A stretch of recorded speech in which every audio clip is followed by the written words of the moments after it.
Hello everyone, I am MANO Scaling, and I am here to help you today. I know you use this video to fall asleep, so before that, please like the video and subscribe to the channel, and also tell me where you are from and what time you are watching. Now get comfortable and relax.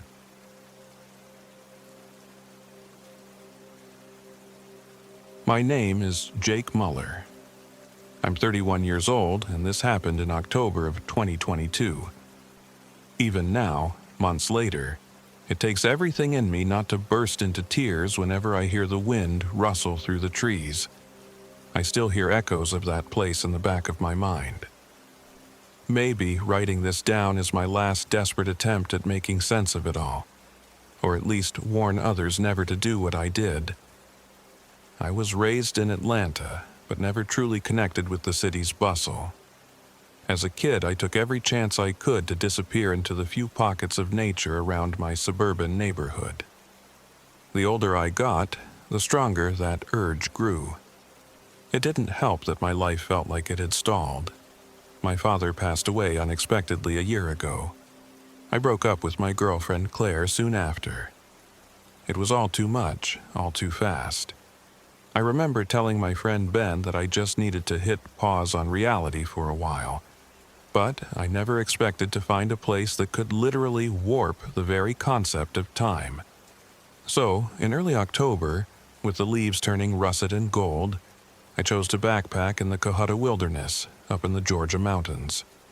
For me, it was a chance to escape the city and find solitude. I planned a 4-day trip along Jack's River and through some of the lesser-used trails around Penitentiary Branch. My dog, Ranger, a German Shepherd I'd had since he was a puppy, would be my only companion. I'm not an expert survivalist, but I know enough about gear, navigation, and safety to feel confident.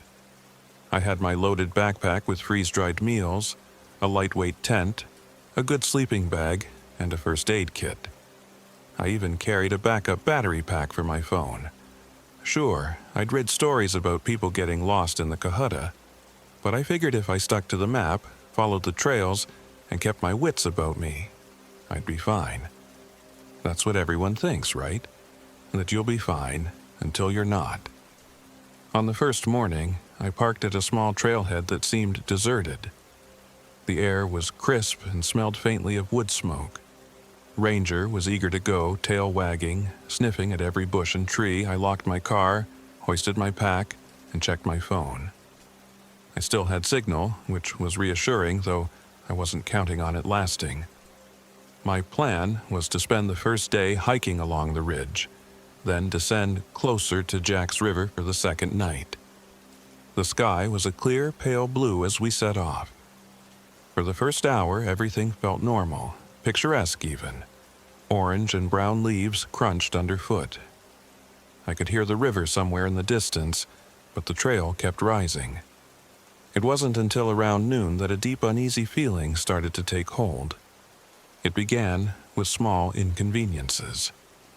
My phone battery, which had been at 80% that morning, suddenly dropped to 20. I frowned at the screen. Sure, it could have been the cold, or maybe the phone was old, but something about it felt off. Then the GPS app stopped updating properly, jumping my location back and forth between two spots miles apart. I shrugged it off and zipped the phone into my pack, deciding I'd rely on my paper map. People have navigated without technology for centuries, right? I pressed forward along what was supposed to be a marked trail, but signs became scarce. My topographical map didn't quite match what I was seeing on the ground. Certain bends in the trail seemed absent, ridgelines looking more pronounced than they should have. I told myself it was just my inexperienced eyes reading the map incorrectly. Then Ranger began acting strangely, growling at nothing, hackles raised. At one point, he stopped in his tracks entirely and let out a low whine, as if the forest ahead was full of threats. "Come on, boy. Nothing out here but us and the trees," I said, though my own voice sounded unconvinced.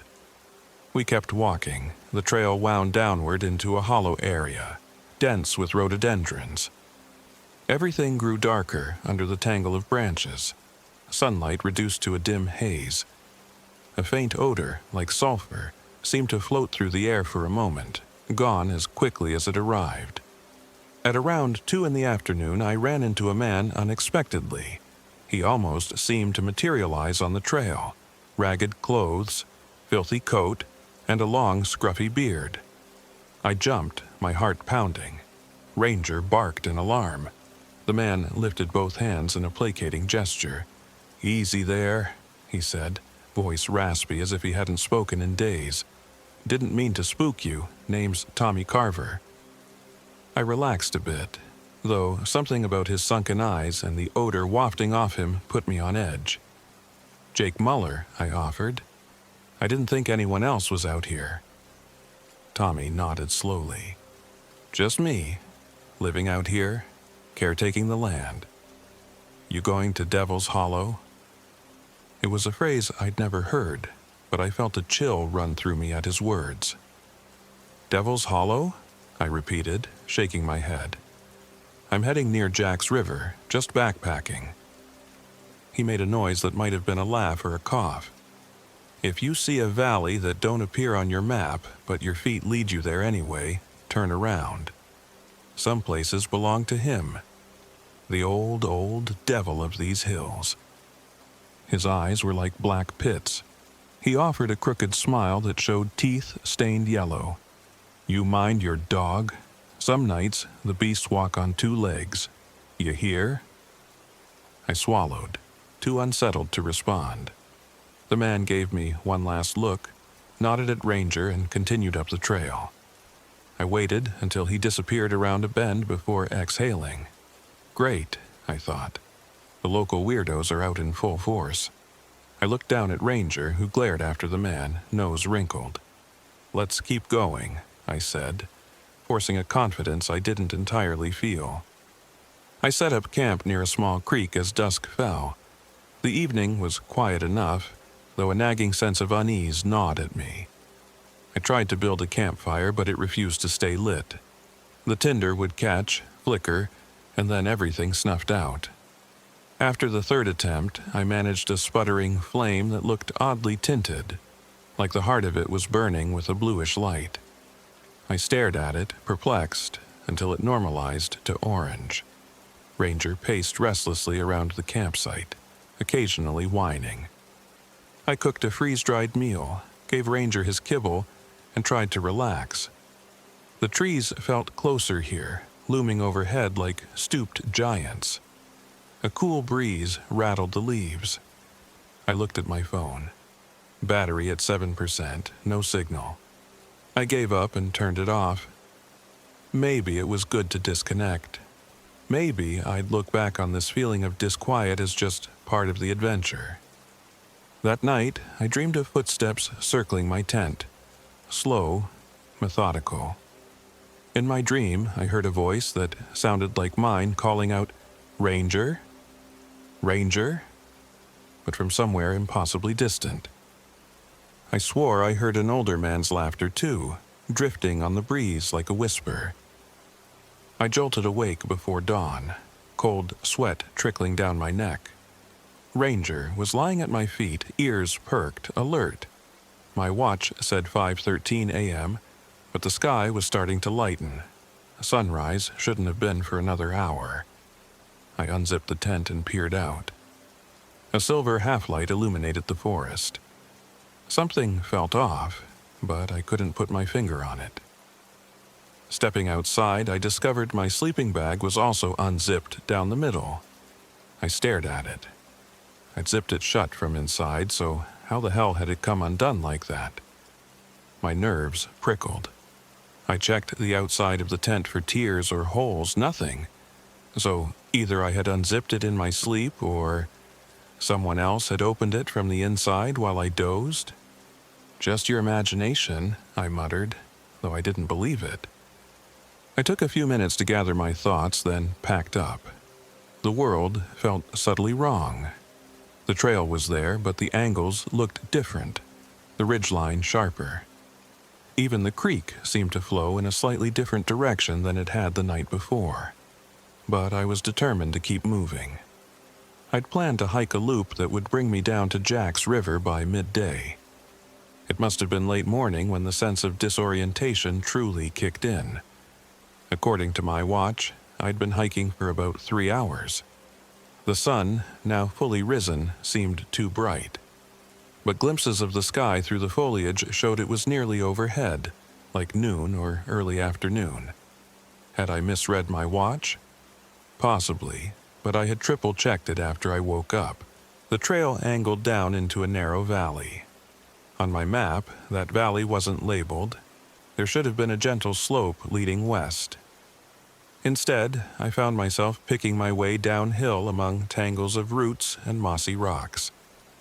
Ranger became antsy again. Every now and then his ears would prick and he'd turn his head as if hearing something behind us. Once, I caught a whiff of sulfur on the breeze. It was around this time I realized my phone had somehow turned itself on, or maybe I'd forgotten to switch it off properly. Anyway, the battery was at 0. A worthless brick. I was now alone with my paper map, a compass, and a directionless sense that I shouldn't be here. I told myself I'd get back on track soon enough. The valley flattened out into a clearing ringed by twisted old pines. It felt still, like the forest had momentarily stopped breathing. Ranger padded around, sniffing aggressively. I sat on a fallen log, pulling out the map to try and reconcile my location. No matter how many times I rotated it, it didn't make sense. Suddenly, Ranger lifted his head and barked, a sharp, alarmed sound. I glanced up to see a figure standing at the far edge of the clearing. A woman, barefoot, wearing a faded sundress. Her hair was blonde, tumbling over her shoulders. She stared at me with a hollow expression. My heart hammered. "Hello?" I called. She didn't move. Her eyes were wide as if terrified or entranced. Then, without warning, she turned and disappeared into the trees. Ranger sprinted after her before I could even react. "Ranger, no!" I roared, dropping my map and giving chase. He was fast, I was not. My pack weighed me down. Branches whipped at my face. Brambles scratched my arms. I stumbled over a root, crashed to the ground, and cursed loudly. By the time I picked myself up, there was no sign of Ranger or the woman. That's when the fear truly set in. I hollered Ranger's name again and again, only silence in return. For a good 20 minutes, I searched, pushing through thick undergrowth, snapping dead branches out of my way. No sign of him, no paw prints, not a single track. I called until my voice cracked, the forest swallowing every echo. Then I found his leash. It was lying on the ground near a thick cluster of briars.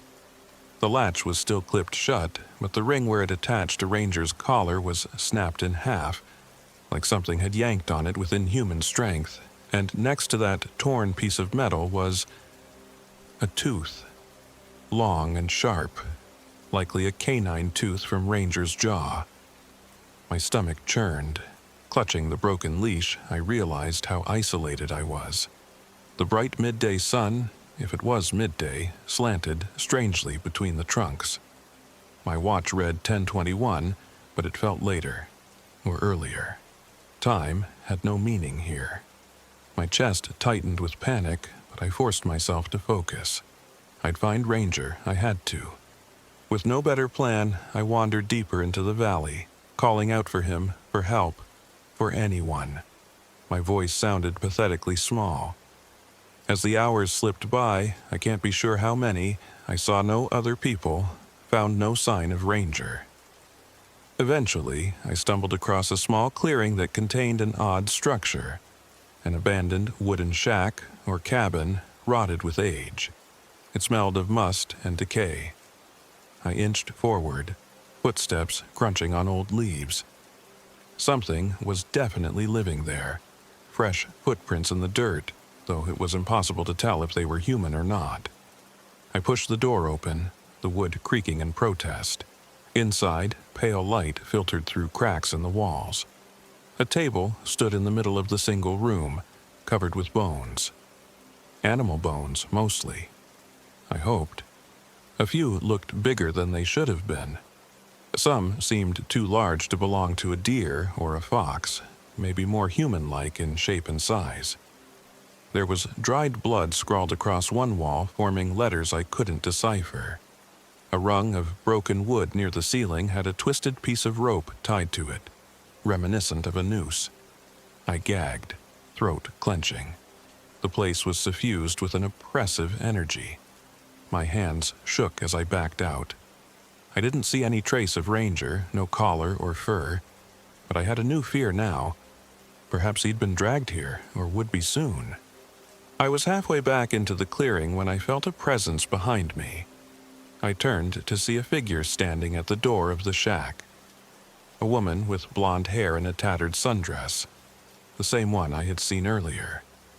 Her eyes were vacant, lips parted, as though she was about to speak. Instinctively, I backed away. She stepped forward, barefoot on the rotten threshold, never blinking. "You stole him," she said. Her voice was so soft that I barely caught the words. "He's mine. Let him go." She took another step, and I saw her feet were caked in dried blood. I couldn't move, a primal terror rooting me in place. A moment later, her eyes rolled back into her skull, and she let out a raspy sob that sounded inhuman. She lurched forward, arms outstretched. I managed to break my paralysis and bolted into the trees, stumbling over logs, branches slapping my face. I knew I couldn't outrun her, but fear drove me forward. For a few minutes, maybe hours, I ran until my lungs burned, until I finally collapsed on a bed of ferns. Silence enveloped me. Then I heard my name, faint in the distance. "Jake." The voice was so familiar. Claire's voice, my ex-girlfriend. But she was never here. She lived in Athens now, hours away. Yet that voice again. "Jake, help me, please." I recalled the heartbreak of our breakup and the guilt I carried. Could my mind be playing tricks? Or was something using that memory against me? I fought the urge to investigate, but found my legs carrying me forward anyway, deeper into the labyrinth of trees. As I walked, the forest changed, darker, gloomier. My watch still read 10:21, stuck on that time. The day sky overhead was dimming as if evening had arrived. Possibly the watch's battery had died. Possibly time truly had stopped. Fear threatened to unhinge me. I followed the voice into another clearing, where I spotted someone slumped against a tree. My stomach lurched at the recognition. Claire. Or at least it looked like her. Same brunette hair, with subtle highlights, same slight frame, wearing the jacket I remembered from a trip we took to the North Georgia mountains 2 years ago. She lifted her head slowly, tears streaking her cheeks. "Jake?" she whispered. I froze. "Claire, what, how?" Her eyes were wide. "I got lost, Jake. Where is this place?" She looked at me with an expression of raw confusion, or maybe fear. My mind spun. Claire had no reason to be out here. We'd barely spoken since we split. Yet, seeing her now, battered and alone, jolted me with conflicting emotions. Relief, suspicion, pity, terror. "We're in the Cohutta Wilderness," I managed. "Claire, how did you follow me?" She shook her head, face twisting. "I don't remember. I remember being in Athens yesterday, and then I woke up in these woods. I've been wandering for hours." She swallowed. I heard a dog barking, but I couldn't see where it came from. My heart skipped. That might have been Ranger. He's missing. Her eyes flickered in recognition. "Ranger, your shepherd. Is he here?" I couldn't process any of this. "Claire, none of this makes sense." I felt my pulse throbbing in my temples. "Let's get out of here. We'll find a path back to the main trail." She nodded, trembling. "Yes, please, let's just go." I wanted so badly to believe it was truly her, that maybe there was some bizarre explanation. But something about the way she moved, the careful slowness, the measured blinking, felt unnatural. As I helped her to her feet, her hand was ice cold, and she clutched my wrist too tightly. We walked, scanning for any semblance of a trail, but the forest felt endless. Light kept shifting overhead, from dim to bright and back again. I'd look at my watch, still stuck at 10:21, and my anxiety ballooned. Claire limped on her right foot, wincing every few steps, so we took it slow. Once or twice, she asked me questions about my life as though we'd never broken up, referencing times we spent together in college that I was sure she'd never forget. Yet her recollection seemed stilted, incomplete. We were passing an uprooted tree, its thick roots forming a kind of wall, when we encountered Tommy Carver again. He staggered out from behind the root system, covered in dirt and dried blood, gripping a battered hunting knife. Ranger was nowhere in sight. Tommy's eyes flicked from me to Claire. Something in his expression curdled my stomach. "You found it," he hissed, voice shaking. "Told you to keep clear of this hollow." For a moment, I was actually relieved to see another human being, even if he looked unhinged. "I'm lost. My dog, he's missing. We need help." Tommy ignored me, focusing on Claire with a vicious intensity. "Get away from her," he said quietly. My pulse thundered. "She's hurt. I'm not—" "She is not who you think," Tommy growled. "Saw her talking to the Redhorn last night, laughing in the moonlight. She's part of it, you fool." I felt Claire's grip on my arm tighten. "Jake, don't listen to him," she pleaded. "He's not well. Look at him." She was trembling, tears in her eyes. Tommy raised the knife. "Move aside, boy," he muttered. I instinctively stepped between them. "Put the knife down, we can figure this out." Tommy lunged forward, and in one shocking burst of movement, Claire spun with inhuman speed, catching his wrist. The knife clattered to the forest floor. Then she twisted his arm in a blur, and I heard a wet snap. Tommy's scream tore through the woods. Before I could even intervene, Claire slammed her forearm into his neck, twisting his head violently to the side. He collapsed to the ground, limbs twitching. The world spun around me. I stumbled backward, choking on fear. Claire turned to face me, breathing heavily. There was something deeply wrong about the shape of her grin, too wide, too hungry. Then she blinked, as if startled by her own violence, and forced that grin away. I looked down at Tommy's body. He lay face up, eyes bulging, neck bent at a lethal angle. Adrenaline roared in my veins. I should have run. I should have grabbed the knife, but I just stood there transfixed. "Jake, he attacked me," Claire whispered, tears rolling down her cheeks again. "I had no choice." I tried to find my voice. How did you do that?" She shook her head, refusing to answer. "Come on," she whispered. "Let's get away from him. We need to find Ranger."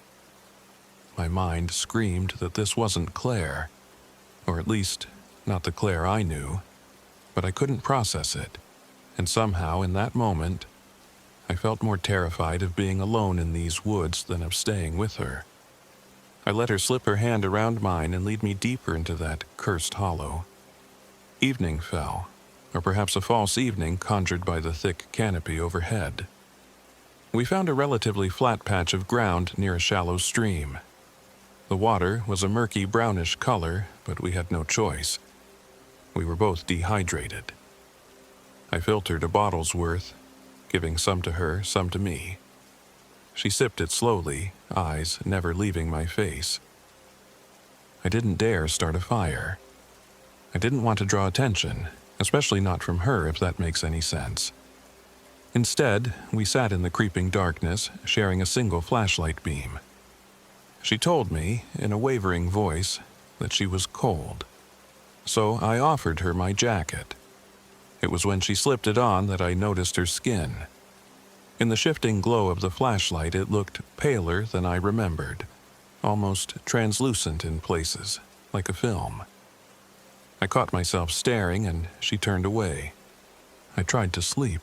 My heart pounded so loudly I could barely focus. Twice, I drifted off only to jerk awake to the sound of footsteps or the faint whisper of my name. Claire lay next to me, arms curled around her knees, eyes closed. At some point, I heard her murmuring in a language I didn't recognize. When I woke for good, if you could call it that, the world outside was tinted in a dull gray glow. Early dawn, I guessed, except it felt like midday.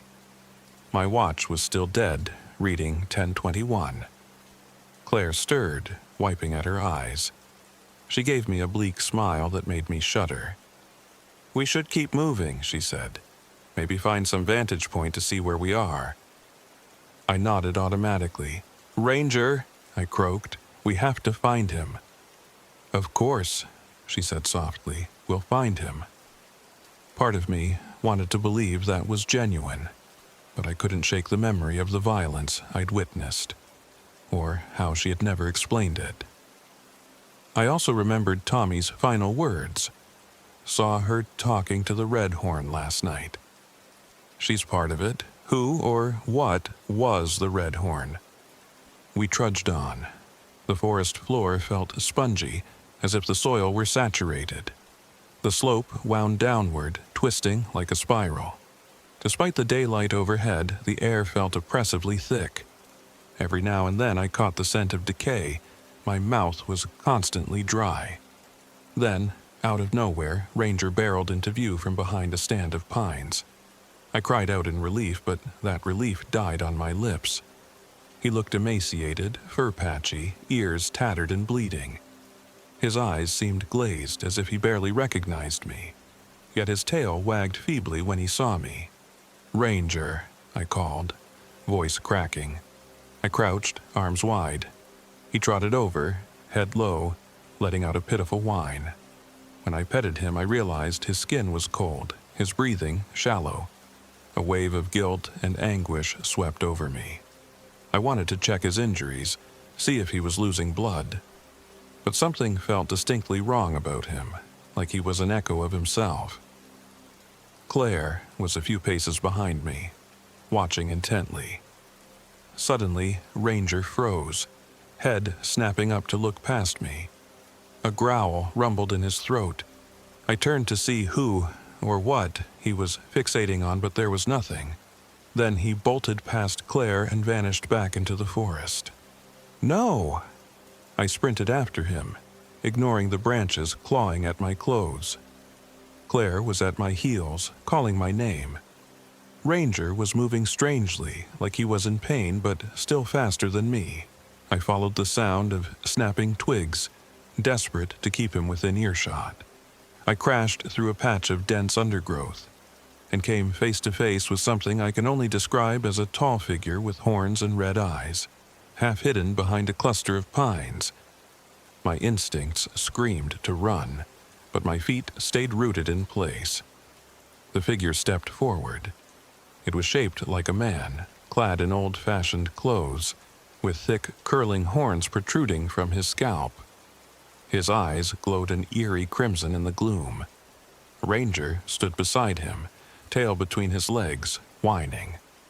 The figure spoke with a smooth, deep voice. "Welcome, Jake. We've been expecting you." He reached out a hand not at me, but at Ranger. My dog whimpered, yet slunk closer to him as if compelled. I croaked, "Get away from him," but my words came out weak, almost polite. He turned his head to me and smiled, revealing sharp, yellowing teeth. "Is this your beloved companion? I'm afraid he's seen better days." Something about him exuded raw malevolence, but also an almost hypnotic charm. I trembled, pinned by that red-eyed gaze. "Let him go," I managed, "and stay away from me." He chuckled, a sound that resonated in my bones. "Jake, you've wandered into my domain. There's no letting go unless I allow it." I heard a rustling behind me and realized Claire had caught up. She let out a small gasp upon seeing the horned figure. For a moment, I thought she was scared. Then her lips curved in a smile, matching his. My stomach dropped. "Greetings," she said softly. "We found him." He nodded, stepping forward. Ranger tried to hobble away, but the figure grabbed him by the scruff with alarming gentleness. Then he looked at me and flicked his eyes to Claire. "I told you to bring him willingly," he said, a note of mild reproach in his tone. Claire lowered her gaze. "He followed me on his own," she insisted. I realized with a cold wave of horror that Tommy Carver had been right. Claire wasn't simply lost. She was working with this thing. She had manipulated me from the moment I found her. I backed up, searching for an escape path, but the trees pressed in on all sides. He brushed a hand across Ranger's side, and my dog let out a tortured yowl. The sound obliterated my fear, replacing it with rage. I hurled myself at the figure, fists swinging. He barely moved, just raised an arm and swatted me aside like I was a child. Pain exploded in my chest. I gasped, stumbling back onto the ground. Claire hovered over me, her face contorted with conflicting emotions. "Jake, it's better if you don't fight." I spat at her feet, trembling with fury. "You used me," I rasped. "You lied. Who are you?" She leaned down close, eyes almost apologetic. "I am Claire," she whispered. "But I'm changed. He offered me a second chance at love, at life. You can have it too, Jake. Don't you want that?" The creature, Redhorn, my mind supplied, as if from a half-remembered myth, gazed at me with quiet amusement. "I can give you everything you desire. Your father's voice again. The power to save your dog. Even the warmth of your beloved. All you have to do is surrender. Trust me." 1,000 thoughts warred in my head. The sorrow over my father's death, the heartbreak of losing Claire, the guilt of letting Ranger vanish, the raw, primal fear coursing through me. I had no illusions about what a being like this truly offered. But in that moment, battered and hopeless, a part of me wanted to give in. Something broke my paralysis. Ranger's eyes, dull and suffering. I saw the abject misery in my dog's gaze, as if to beg for release from this nightmare. That was enough to shatter the spell. I bellowed in rage, scrambling to my feet and charging again. This time, I grabbed a thick branch from the forest floor and swung wildly at Redhorn's head. He dodged the first strike, but the second connected with his throat. The impact sent a reverberation up my arms. It felt like hitting solid oak, not flesh. He stumbled, loosening his hold on Ranger. My dog staggered free, whining pitifully. The figure coughed, a mist of black smoke hissing out from between his lips instead of blood. His red eyes flared with fury. Claire hissed and lunged at me. I half-turned, swinging the branch again. I caught her shoulder. She let out a hideous screech, flying back into a tree trunk. The force stunned her. I couldn't believe I'd actually landed blows. Maybe they didn't do much, but it was something. Redhorn advanced, face twisted in what looked like genuine anger for the first time. "You dare?" His voice reverberated with a low, thunderous pitch that made my teeth ache. My courage wavered. I backed up, fear clawing at my insides. He took one menacing step, then collapsed to one knee, smoke seeping from the gash in his neck. I wasn't about to waste this chance. I scooped Ranger into my arms, ignoring the lancing pain in my chest, and sprinted away, a thunderous roar echoing behind me. Adrenaline powered my legs. I had no idea where I was going, only that I needed to get away from that demon. My dog in my arms was limp but breathing. Claire's shrieks followed me, frantic and enraged. Branches tore at me as I barreled through the forest. Eventually, I stumbled out onto a dirt path that I didn't recognize. At the edge of the path stood a crumbling structure like an old church with half its roof missing. The bell tower was crooked, half the walls rotted away. I hesitated, but it was the only shelter in sight, and my lungs burned for rest. I staggered inside, setting Ranger gently on the dusty floor. The interior was a charnel house. Bones everywhere, piled in corners, lying haphazardly across old pews, some with ragged bits of clothing still clinging to them. The stench of decay hung heavy. I gagged, tears of revulsion pricking my eyes. Ranger whined. A large, cracked mirror stood at the front where an altar might once have been. Its surface was smudged and dirty, reflecting the gloom in distorted shapes. I limped closer, trying not to step on any remains. I felt a pull toward the mirror as though it beckoned me. Glancing in, I saw my reflection, except it wasn't exactly mine. The image in the mirror showed me battered and bloody, sure, but with two curling horns sprouting from my head. My eyes gleamed red, like the demon's. A wave of revulsion swept through me. I stumbled back. Behind me, Ranger let out a pained moan. I realized time was short. Redhorn could find me any second.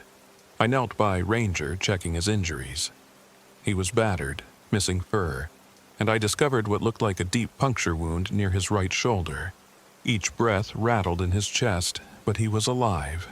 I stroked his head, tears welling up. "You'll be okay," I whispered, though I had no idea how to keep that promise. A scuffing noise behind me made me whirl, adrenaline spiking.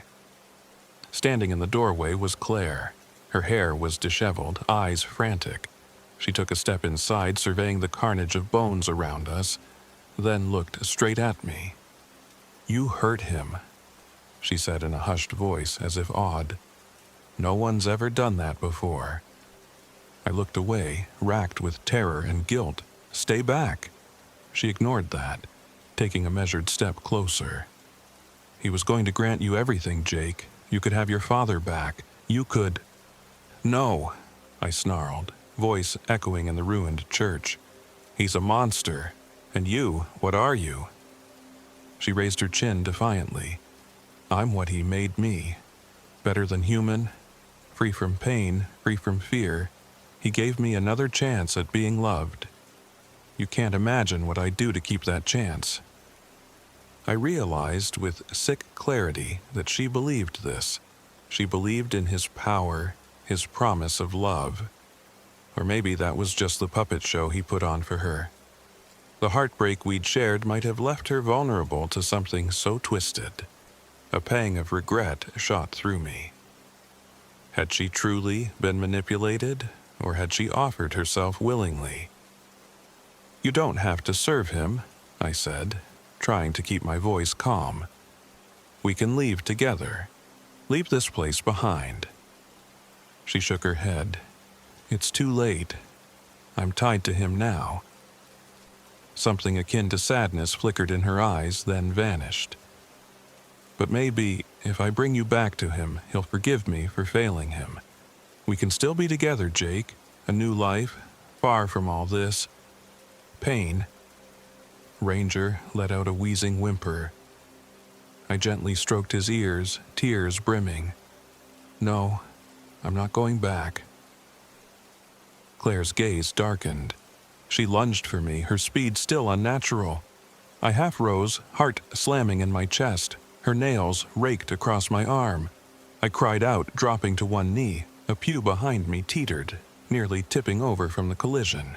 She shoved me back, knocking me to the ground next to Ranger. Desperately, I scrambled for something, anything, to defend myself. My hand closed around a splintered femur bone. I swung it at her, aiming for her side. The jagged edge tore into her shirt. She hissed, stumbling away. Blood, red blood, stained the bone's tip. She stared down at it, stunned. She could bleed. That moment of hesitation gave me an opening. I forced myself to my feet, ignoring the searing pain in my ribs. Then I lunged at her, driving the bone into her shoulder. She screamed, a shriek that bounced off the church walls. I expected her to crumple, but she stayed upright, eyes rolling back. Her screams turned to choking sobs and she sank to her knees. I stood there, panting, the bone trembling in my grip. For a moment, she looked like the Claire I used to know, weak, wounded, tears streaming. "You were never supposed to see me like this," she whispered, voice trembling. She tried to stand but collapsed again, breathing heavily. I knew I couldn't linger. Redhorn might arrive any second. He might already be near. I limped back to Ranger, scooped him up in my arms, and made for the door. Behind me, Claire's voice rose in a haunted wail. I almost turned back, but survival instinct won out. Leaving her behind tore at me, but if I stayed, I'd lose everything. Outside, the sky was dim, shot through with angry purples and reds, as if we were in some permanent twilight. I hobbled through the clearing, no sense of direction. My only goal was to get away from that church, away from the twisted illusions. Ranger whimpered, pressing his snout against my chest, trust still evident in his eyes. I vowed to keep him safe no matter what. At some point, I realized the land around me was sloping upward. The vegetation began changing from dense undergrowth to rockier terrain. In a surreal flash, I remembered that the penitentiary branch trail climbs up out of the river valley. Maybe I was heading in the right direction, or maybe the forest was just showing me what I wanted to see. My broken compass was jammed, the needle spinning lazily. My watch still read 10:21.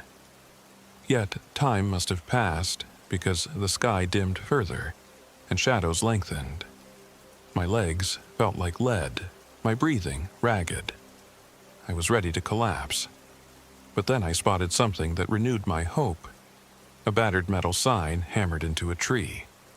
The lettering was faded, but I could just make out Penitentiary Branch Trail in chipped paint. Relief crashed over me, so intense I almost cried. I pressed forward, cradling Ranger, until I found a semblance of a footpath. The forest canopy opened slightly. Suddenly I saw a shape, a small ranger station, about 50 yards ahead. It looked abandoned, paint peeling off the walls, windows broken. But it was a man-made structure, which meant I was close to civilization. Closer than I'd been in days, or hours, or whatever it had been. I stumbled up to the door, which was locked, and hammered on it. The wood was swollen from humidity. With a desperate shove, I forced it open. Inside was a dusty room with a wooden desk and a rusty file cabinet. No lights, no electricity, but there was a radio mounted on the wall. Maybe it was dead. Maybe it ran off a battery or a generator. I didn't care, I had to try. Gently laying a Ranger on the desk, I fiddled with the radio dials. Static crackled to life. I gasped in relief. With trembling fingers, I pressed the transmission button. "This is Jake Mueller," I rasped, voice trembling. "I'm in the Cohutta Wilderness, near Penitentiary Branch. I'm hurt. My dog is hurt. Please, if anyone can hear me, help." Static hissed. My heart sank. Then, an excruciating 10 seconds later, a garbled voice came through. "Copy, location, over." I almost sobbed with relief. Yes, I'm at a small ranger station, I think. I need medical assistance," I choked out. "My phone's dead. My compass is broken. Please. We've been attacked. Someone, killed other hikers." The radio crackled again. "Remain. We're sending." The signal cut out. I repeated my plea a few more times, not sure if they heard me. Then I heard a deafening roar in the distance, echoing through the twilight trees. I recognized that voice from the hollow. Redhorn was close. I sank to the ground next to Ranger, stroking his side. "We're almost safe," I told him. though I had no idea if rescue would really come. Outside, I heard snapping branches and guttural howls, as if the entire forest were convulsing in rage. I braced myself against the desk, expecting the door to burst open at any moment, but it never did. Eventually, exhaustion overtook me. I woke up to sunlight streaming through the broken window. Real sunlight. A golden morning glow. My body ached in every muscle, and my injuries throbbed. I blinked, momentarily disoriented. Ranger stirred by my side, letting out a small whine. When I checked his shoulder wound, it looked cleaner than I remembered. Not good, but not as raw. Perhaps we'd just gotten lucky, or maybe time had jumped again. My mind swam with confusion. Had hours passed? Days? I reached for the radio before I could switch it on. A voice from outside startled me. "Hello, Ranger Service, is anyone in there?" I nearly cried with relief, scrambling to the door. I opened it to find two uniformed individuals, a park ranger and a county deputy. They surveyed me with wide eyes. I must have looked like a man on the edge of death. Clothes caked in dried blood, face hollow with exhaustion. Their attention quickly shifted to Ranger, who was lying on the floor whimpering. "What happened to you?" asked the deputy, eyes flicking warily to the pistol on his hip. There's a man out here, horns." I trailed off, realizing how insane that sounded. I changed tack. "We were attacked," I managed. "My dog's injured." The ranger knelt to examine Ranger, talking in a calming tone. The deputy looked at me with a mix of concern and skepticism. "We got a partial call last night, something about an attack." He paused, scanning the clearing around the station. "We came as soon as we could, but these roads aren't easy. Do you need medical attention?" I nodded frantically. My leg ached from where I must have twisted it. Dried blood stained my shirt. Yes, please." They helped me outside. I squinted in the bright morning sun, dread uncoiling in my stomach at how normal everything looked. The forest was just a forest. Birds chirping, leaves glistening with dew, no sign of the nightmare, no sign of Tommy Carver's body, or the old shack, or the rotting church. I asked about them, tried to show them the direction. The ranger looked at me oddly. "We haven't had any reports of a shack in that area," he said. "The old abandoned church you mentioned? Are you sure it wasn't outside the wilderness boundary?" I opened my mouth to argue, but the words stuck. My memories felt dreamlike now, yet my wounds and Ranger's condition were real. The deputy radioed for an ambulance. When it arrived, they loaded Ranger in carefully. He was conscious but weak. I limped onto another stretcher. As the paramedics checked my vitals, I watched the trees, half expecting to see a horned figure among the trunks. Nothing. They asked me standard questions about mental health, about whether I'd been hallucinating from dehydration or trauma. I muttered half-truths. What could I say? I was sure I sounded delirious. On the drive out, we bumped along a narrow dirt road. The forest parted, revealing the main highway eventually. I kept looking back. The sense of wrongness remained, like an echo in my chest. I spent a week in the hospital. They treated me for a mild concussion, dehydration, and multiple bruised ribs. Ranger needed surgery on his shoulder, but the vet said he'd pull through. When the sheriff's office questioned me about any crimes or missing persons, I told them about Tommy Carver, about a woman named Claire, about a man with horns. They took my statement politely, but seemed unconvinced. They searched a portion of the wilderness for bodies and found nothing. Days later, I was discharged, limping out with the ranger trotting beside me. We were both battered, carrying the weight of something no one would believe. Even now, I dream of that place. I smell sulfur sometimes. I see Claire's face twisted in sorrow and hunger. I wake up drenched in sweat, terrified that I'm still there. I don't know if the real Claire is still out there or if she ever truly was. Maybe that entity wore her face. Maybe it had changed her beyond recognition. Sometimes I replay the moments we were together and question my memories. Did she truly come back, only to be taken by that monster? Or was it all a fabrication from the start? Ranger and I moved to a small apartment on the outskirts of Atlanta afterward. Sometimes, in the quiet hush before dawn, I swear I hear a faint whisper outside my door, calling my name.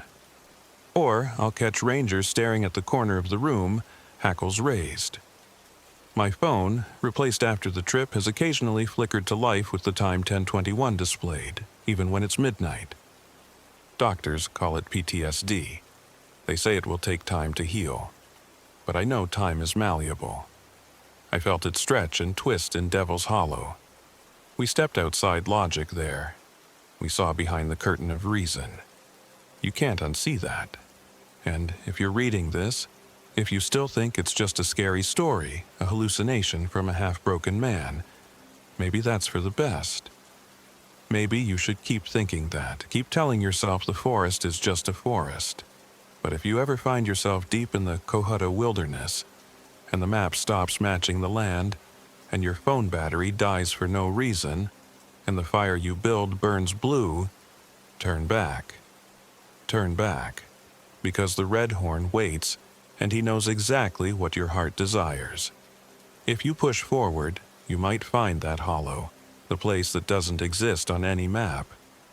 And once you go in, you may never truly leave. I still wonder whether I did.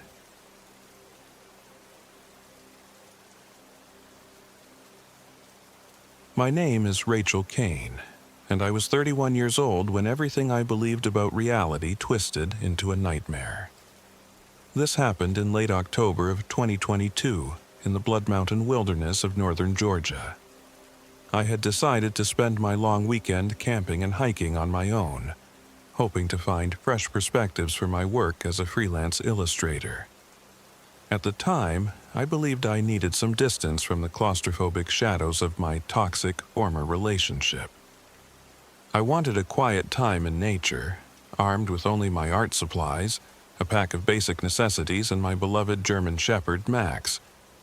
I never imagined this trip would leave me questioning my own sanity, or that I'd see things no person should ever have to witness. I had never considered myself a particularly skilled outdoors woman, but I had researched enough to feel confident about my itinerary. I planned a loop connecting the Byron Reese Trail and the Freeman Trail, culminating at the summit of Blood Mountain itself. The entire route was supposed to be under 10 miles, manageable in 2 or 3 days if I took my time. I looked forward to sketching the forest's changing colors, letting the hush of the wilderness soothe my mind. I was craving isolation. The first day started uneventfully. I parked at the main trailhead, where only a few vehicles dotted the small lot. The air had the crisp smell of autumn leaves and distant wood smoke. Max trotted beside me, tongue lolling happily, tail wagging whenever I spoke to him. He seemed to sense I was finally at peace, or at least that was what I told myself. Despite a faint sense of nerves about spending nights alone in the backcountry, I felt I had prepared enough. Extra batteries, fully charged phone, solar charger, paper maps, a compass, water filtration system, first aid kit, and more. My father had been in search and rescue for a while when I was young. If he'd taught me anything, it was to err on the side of over-preparation. I made good progress that morning and early afternoon. The woods came alive in shimmering gold and orange, leaves drifting down onto the trail. By the time I veered onto the Freeman Trail, the day's light was turning amber.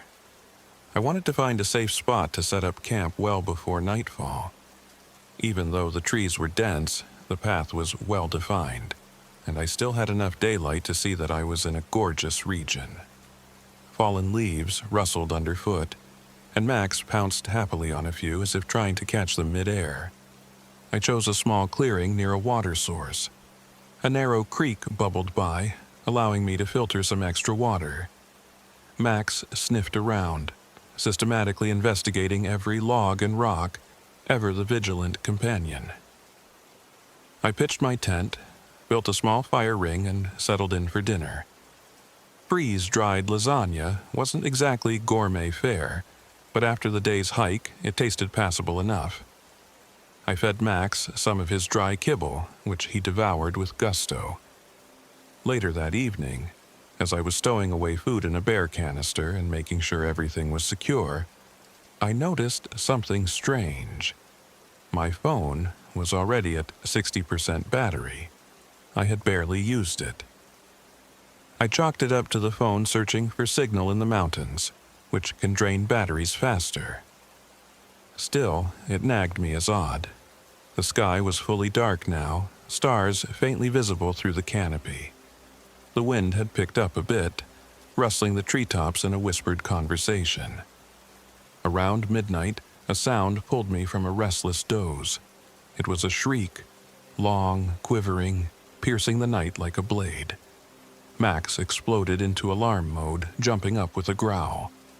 The hair along his spine stood in a rigid line.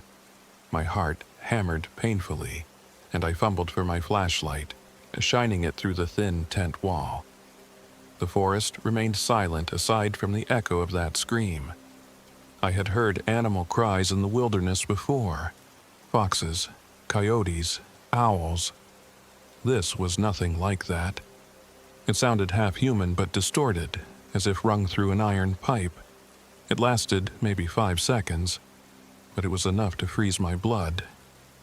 I lay awake for hours afterward, waiting for the noise to return, but it never did. Eventually, I drifted into a fitful sleep. When dawn finally broke, I emerged from the tent with heavy eyes. Strange impressions dotted the clearing soft earth around my tent.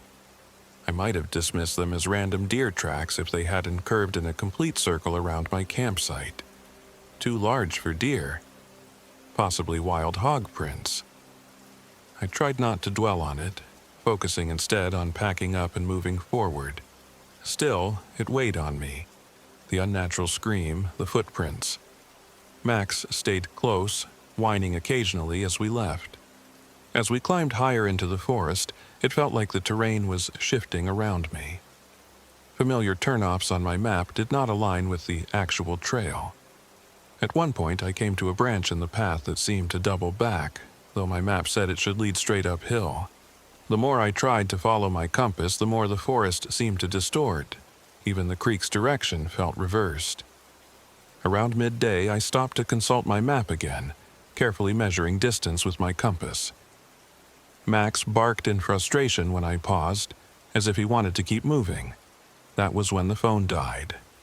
1 second, it displayed 50%. The next second, the screen went black. I took a moment to let the panic subside. No phone just meant I'd rely solely on my map, I told myself. Still, my gut churned with an uneasy sense that I'd somehow lost the margin of safety I had counted on. By late afternoon, I realized my pace had slowed significantly because of backtracking and confusion with the map. The day, shockingly enough, seemed to drag on as if it were still morning. The angle of sunlight didn't shift as I expected. I remember checking my watch. It read 3:17 p.m., then glancing up at the sky, which seemed locked in a midday glow. Even more unsettling, by 5 p.m., it didn't seem to be getting any darker. The forest remained in a perpetual dull light, a weird haze overshadowing everything. After another hour of trying to make sense of my location, I found a second campsite. This one had been used recently. There was a half-burnt log in the circle of stones. My immediate relief was overshadowed by the sight of a battered backpack leaning against a tree. Nobody was around. The pack looked older, with mold creeping over the fabric. It gave me the creeps, but I went to investigate. If someone had left it behind, maybe it had water or something else I could use. what I found disturbed me more than anything so far. Inside the backpack were rotting food packets, a water bottle covered in green fuzz, and a phone. The phone's lock screen was dim but visible. The wallpaper showed a woman and a German shepherd on a hillside. That woman, wearing large round glasses and a timid smile, was me. My heart nearly stopped. I had no recollection of taking such a photo. My glasses were the exact same style, my hair pinned up the same way. Max was in the photo, but I'd never had a phone case like the one in my hands, and the phone was an older model, scratched, with a small crack across the screen. My fingers trembled. I immediately dropped it into the backpack as if it had burned me. Max's attention was pinned to the tree line, so I quickly looked around. That was when I noticed movement through the underbrush. 2 people emerged carefully, as though they feared being ambushed. Both had backpacks and wore hiking boots caked in mud. They paused a few yards away, noticing me. "Hello?" I called. I forced a weak smile, desperate to see another human face. A man, probably late 20s, stepped forward first. He had dark, messy hair and a confident posture. Behind him was a woman in her late 20s, maybe, with short red hair, wearing a black jacket and carrying a noticeable limp. The man spoke, voice echoing oddly in the clearing. "We didn't mean to startle you. We camped here last night." He introduced himself as Travis Huxley, and the woman as Sarah Boone. I learned they'd come here for a weekend of hiking and bonding. Travis made a show of telling me how he'd grown up moving around a lot because his father was in the military, which supposedly gave him wilderness experience. He seemed proud of it, but something about him felt off, like a stage actor reciting lines. Sarah was quieter, watchful. She nodded at me politely. Her voice was soft, controlled. "Is that your dog?" she asked, motioning to Max, who kept a wary stance next to my leg. "Yes, his name's Max," I said. "Sorry, he's a little spooked." Then, debating whether to mention the scream or the twisted footprints, I decided not to alarm them yet. But my unease must have shown. Travis and Sarah confessed they had also heard odd noises at night.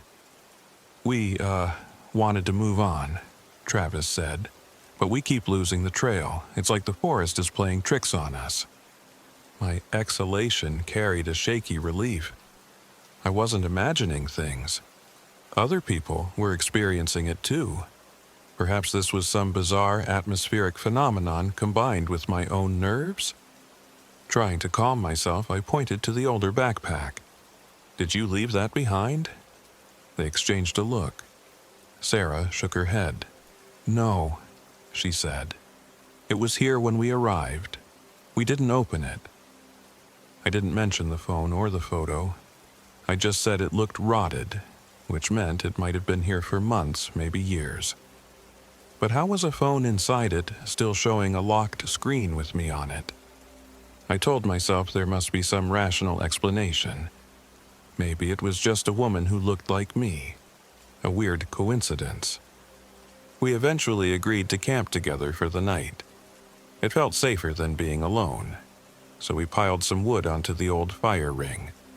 A quick check of the logs revealed signs of an attempted fire the previous night.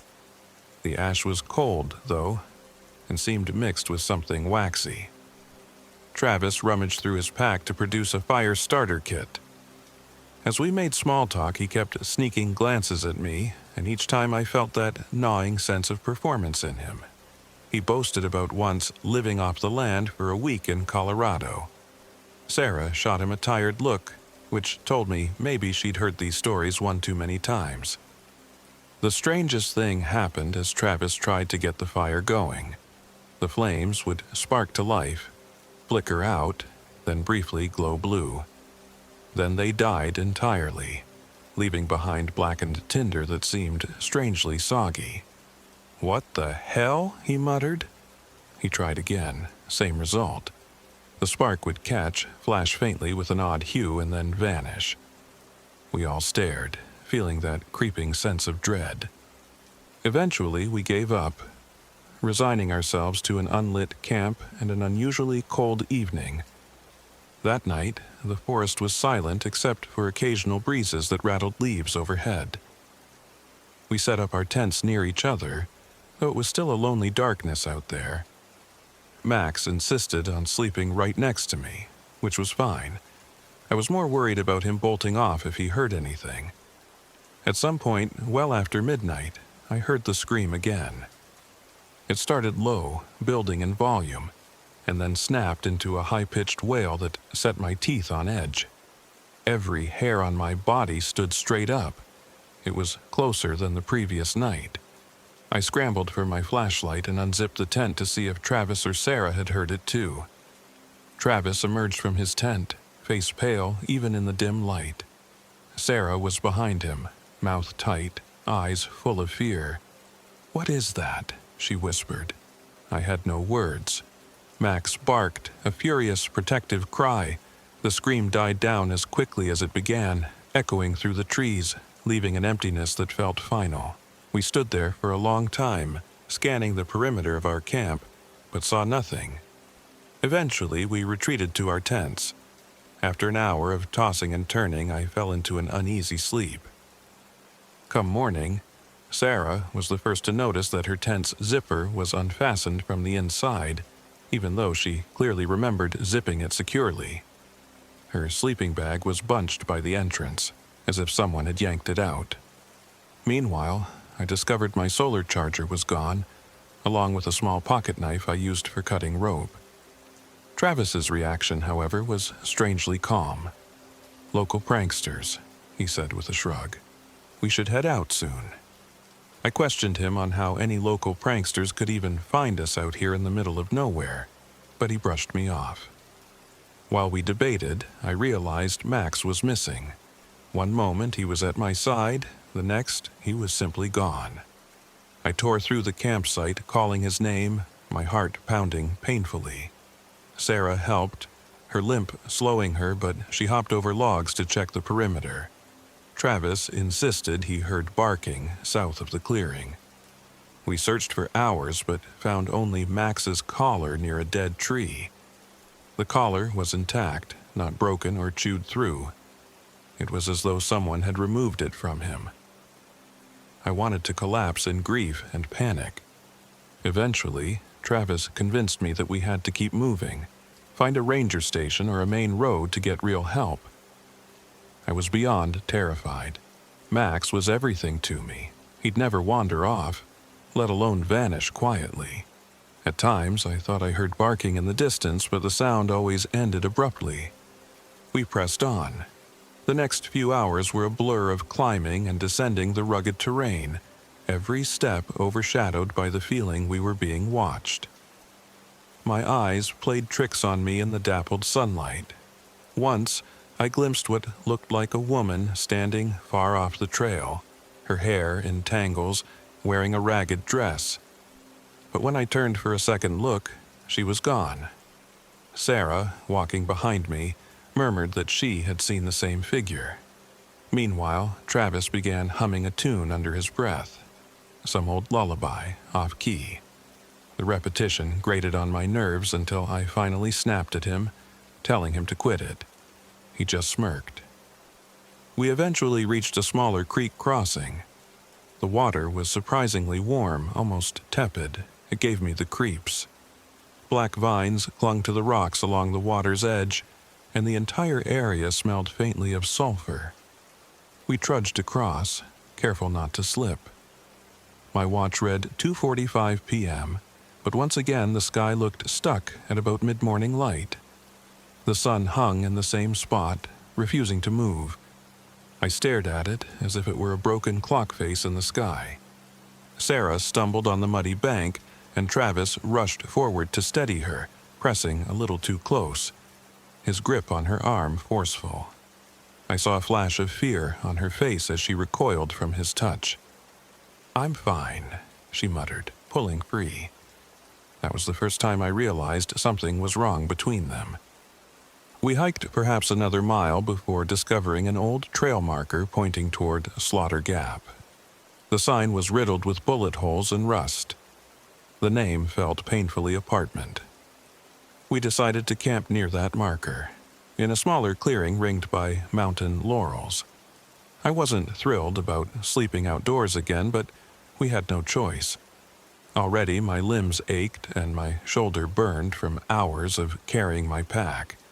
Setting up tents was mechanical at this point. That evening, just before dusk, although who could say if dusk was real anymore, Travis left to search for more firewood, determined to get a fire lit despite the previous failures. Sarah and I stayed behind, rearranging gear, clearing fallen branches from around the tents. Max was all I could think about. Where could he have gone? I called his name until my voice grew hoarse. Suddenly, we heard a rustle of leaves. Sarah and I turned to see Travis coming back. He had an armful of wood, but he looked different. He was silent, which wasn't like him, and his mouth was set in a strange, stiff grin. He looked at me for a long, uncomfortable moment, blinking too slowly. I asked if everything was okay. He just nodded, said nothing, and started stacking wood. "Travis?" I tried again. He finally replied, "Yes," except he spoke in this quiet, monotone voice. Not at all like the cocky, talkative guy I'd come to know over the past day. Sarah glanced my way, and I could see the alarm in her eyes. Something about him was deeply wrong. He stood too stiffly, too controlled. And then he started humming that lullaby again, only now it was extremely slow, spaced out so that each note felt agonizingly drawn out. When he finished stacking the wood, he just stood there, staring at the trees, ignoring both of us. It was unsettling enough that we considered maybe splitting from him, but we didn't want to be alone in these woods either. My stomach churned. At last, Travis turned around and said, "I'll try the fire again." Still that vacant tone. And he set about it with unnerving focus, striking his flint and steel onto the tinder. The spark caught, turned briefly greenish, and then flared out. He repeated the process, undeterred, like a machine. Sarah moved next to me, whispering, "We should watch him carefully. He's acting like he doesn't recognize us." Before I could reply, Travis mumbled, "We're going home soon," out of nowhere. Then he resumed humming. I remember wanting to scream at him, to ask him what the hell was going on, but fear held my tongue. I realized the forest was growing darker quickly, the sky finally acknowledging nightfall. That perpetual midday glow receded, replaced by an almost suffocating gloom. The air crackled with tension. Sometime after darkness enveloped our camp, I noticed Travis had drifted away from the pit. I found him 20 yards off, kneeling by a twisted, burnt tree that appeared struck by lightning. He had a knife out, pressing the tip into the bark, carving something. I told Sarah to stay back. Approaching carefully, I asked him what he was doing. He turned slowly, that too wide grin stretching across his face. "Following the signs," he said. "They're everywhere now." That was the moment I realized how dire our situation was. Travis's eyes shimmered in the faint moonlight, pupils dilated. His voice lacked any emotion, like he was a puppet repeating memorized lines.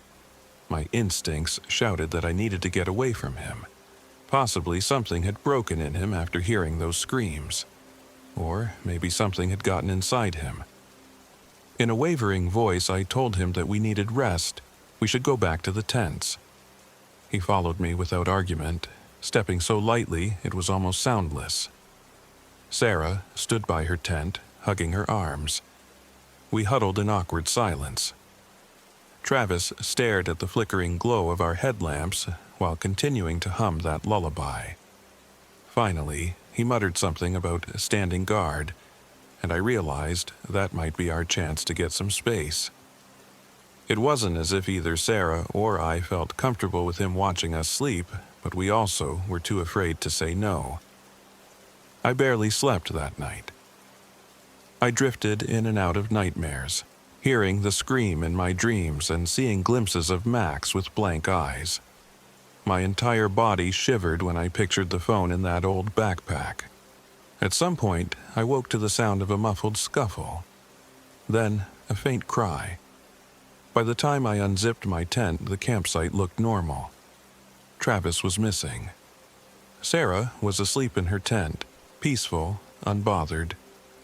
I decided to remain silent and wait for sunrise, though part of me wondered if sunrise would ever come. When daylight finally arrived, or what passed for daylight, a thick fog had descended.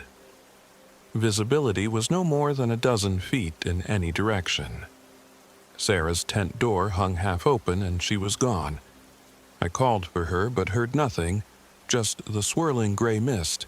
I quickly checked the area and found footprints leading toward the twisted tree.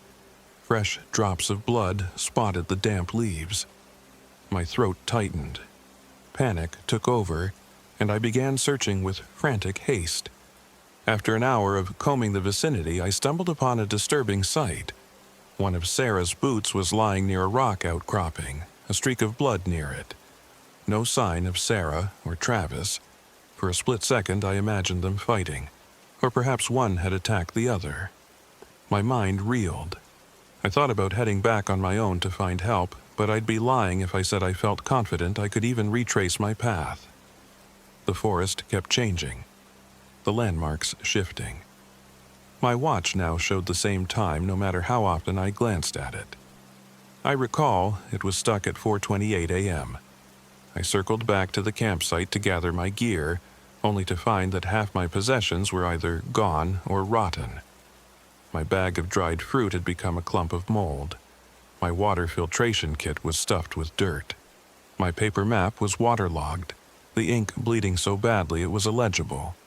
Each discovery piled onto my terror until I felt physically ill. My phone, of course, was still dead. At last, I heard the distant sound of movement. I steeled myself, ready for the worst. Then Sarah emerged from the fog. She was walking without her limp. She wore the single boot on her left foot, but her right foot was wrapped in what appeared to be wet leaves and vines. She looked at me with a fixed grin. The corners of her mouth quivered unnaturally. "Sarah?" I whispered. "You're hurt." Indeed, dried blood spotted her sock. Her eyes met mine without recognition. She was breathing slowly, blinking too little. She managed a short laugh, low and humorless. "You're still here," she said, as if reciting lines in a play. I approached carefully, heart in my throat. "Where's Travis? We were worried about you." A lie. I was more horrified than worried. Her eyes flickered as if the name Travis didn't register. She swayed, tilting her head, that grin never faltering. Suddenly, she lunged forward. Startled, I stumbled back. But she didn't follow through with an attack. Instead, she hovered there, breathing heavily, limbs trembling. That was when I noticed her nails had turned bluish black, her fingertips raw. Her expression wore a mixture of ecstasy and dread. And then, in the stillness, Max padded out of the fog behind her. My heart swelled with relief, but that relief was short-lived. My dog's eyes were milky white, glazed over, and he didn't bark or whine. He simply stared at me, ears flat, tail motionless. He, too, didn't seem to recognize me. "Oh God, Max!" I called out.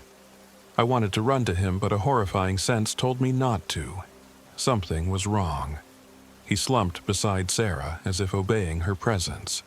She put a hand on his back and whispered something I couldn't make out. I inched forward, tears stinging my eyes.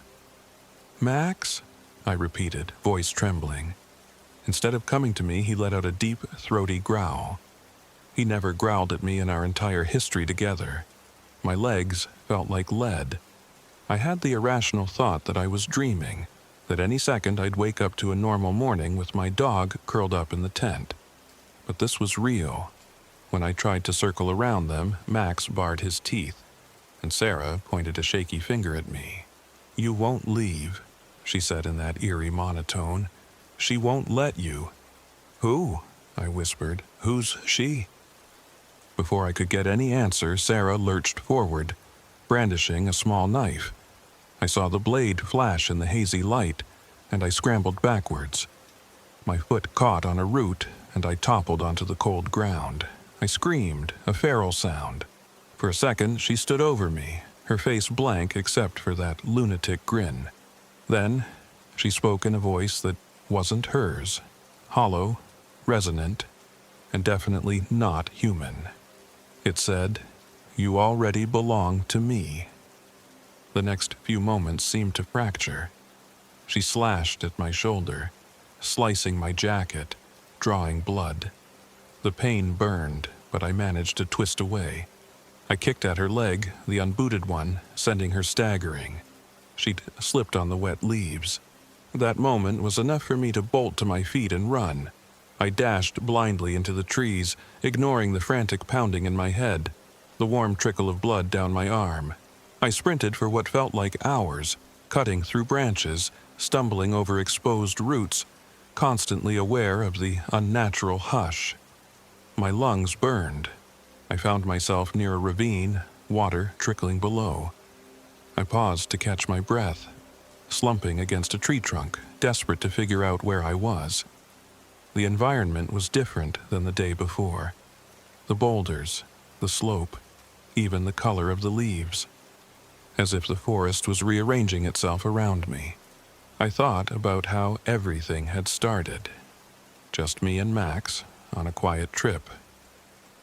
The heartbreak of my last relationship seemed downright trivial compared to this horror.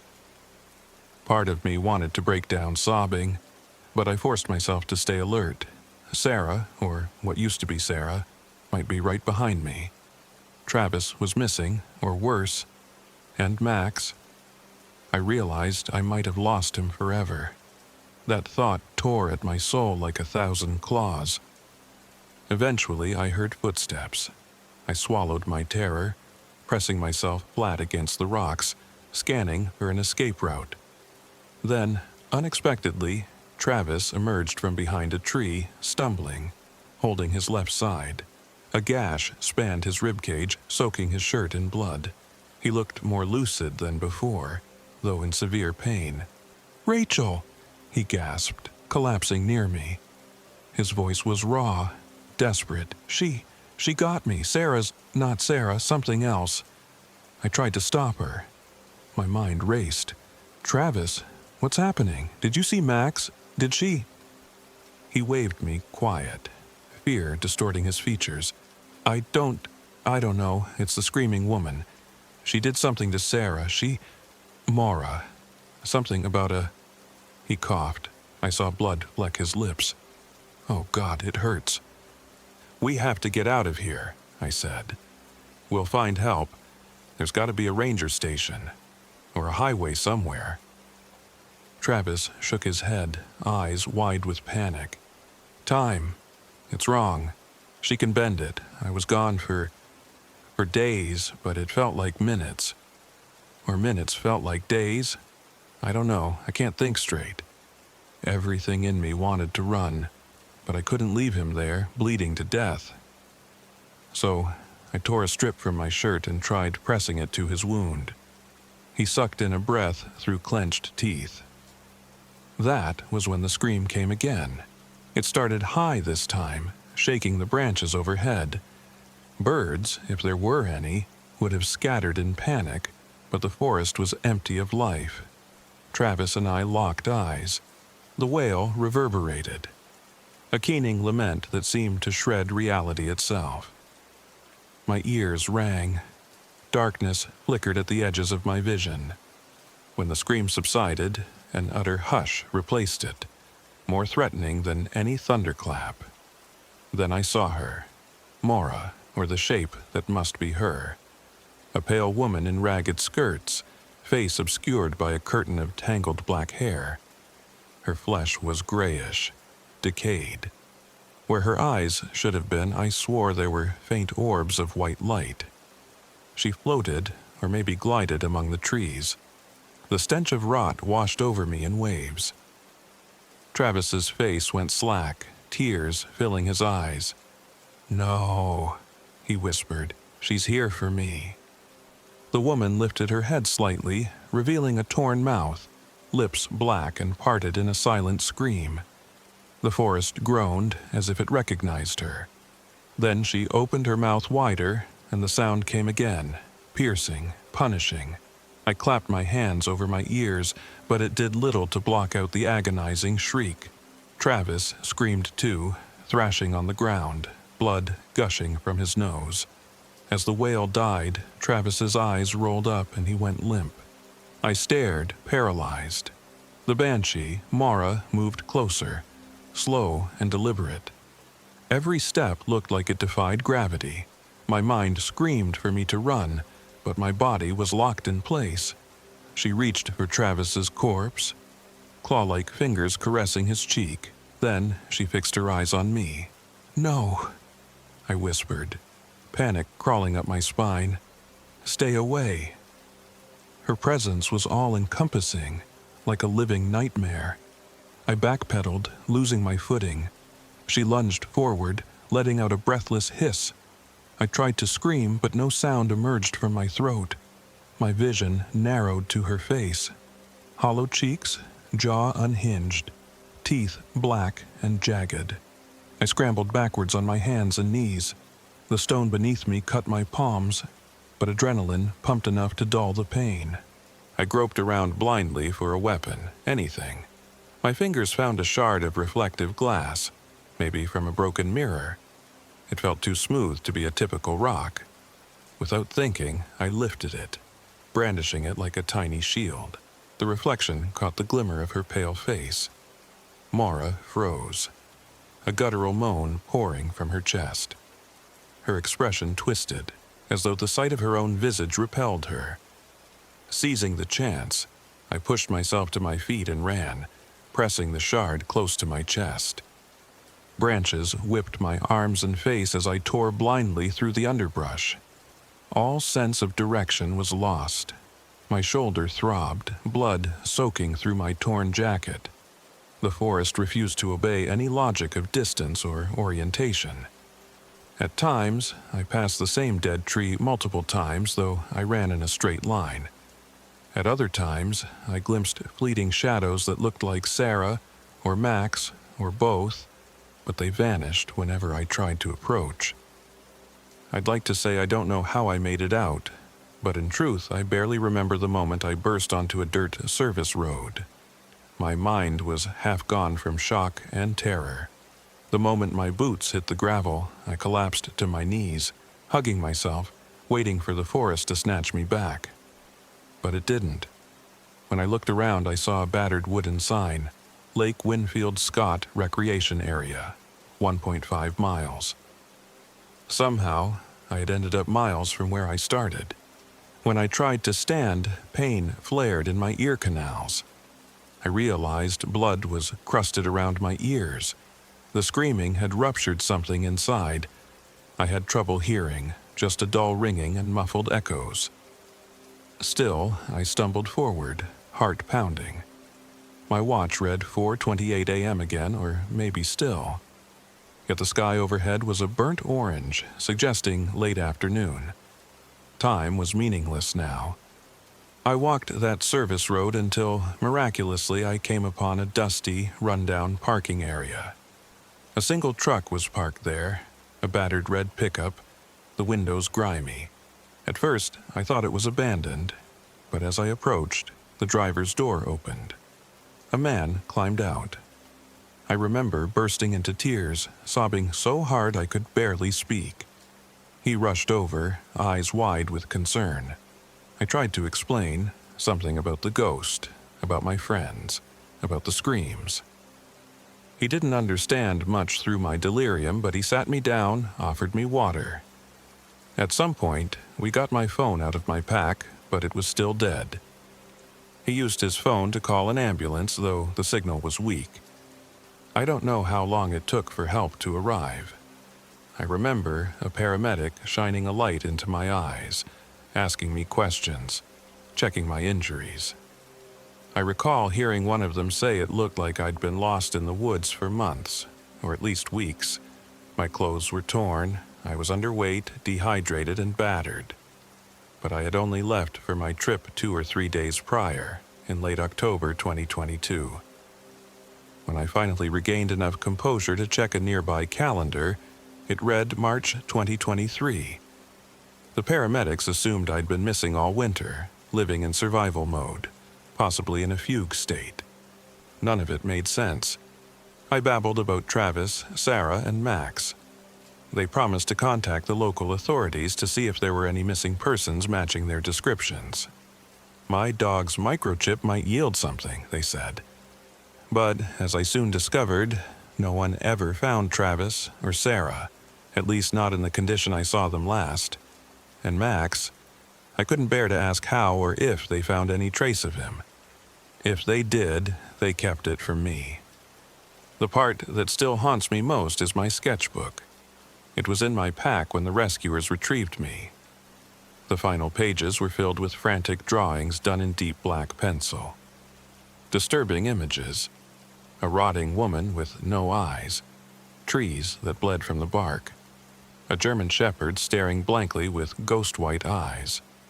On one page, a large block of text read, "She doesn't scream for the dead. She screams to make them die." The handwriting looked like mine, but I have no memory of writing it. Nor do I recall drawing that horrifying portrait of myself, mouth stretched open in a silent wail, hands pressed to my bleeding ears. In the end, the authorities chalked up my story to severe dehydration, possible hypothermia, and some form of trauma-induced psychosis. They believed Travis and Sarah could have been illusions or real hikers who parted ways with me. No bodies were recovered. No official missing persons matched those names. The local ranger station had no record of unusual activity, at least none that they'd publicly admit. Life went on. Still, I wake up most nights drenched in sweat, hearing that scream in my nightmares. My hearing never fully recovered.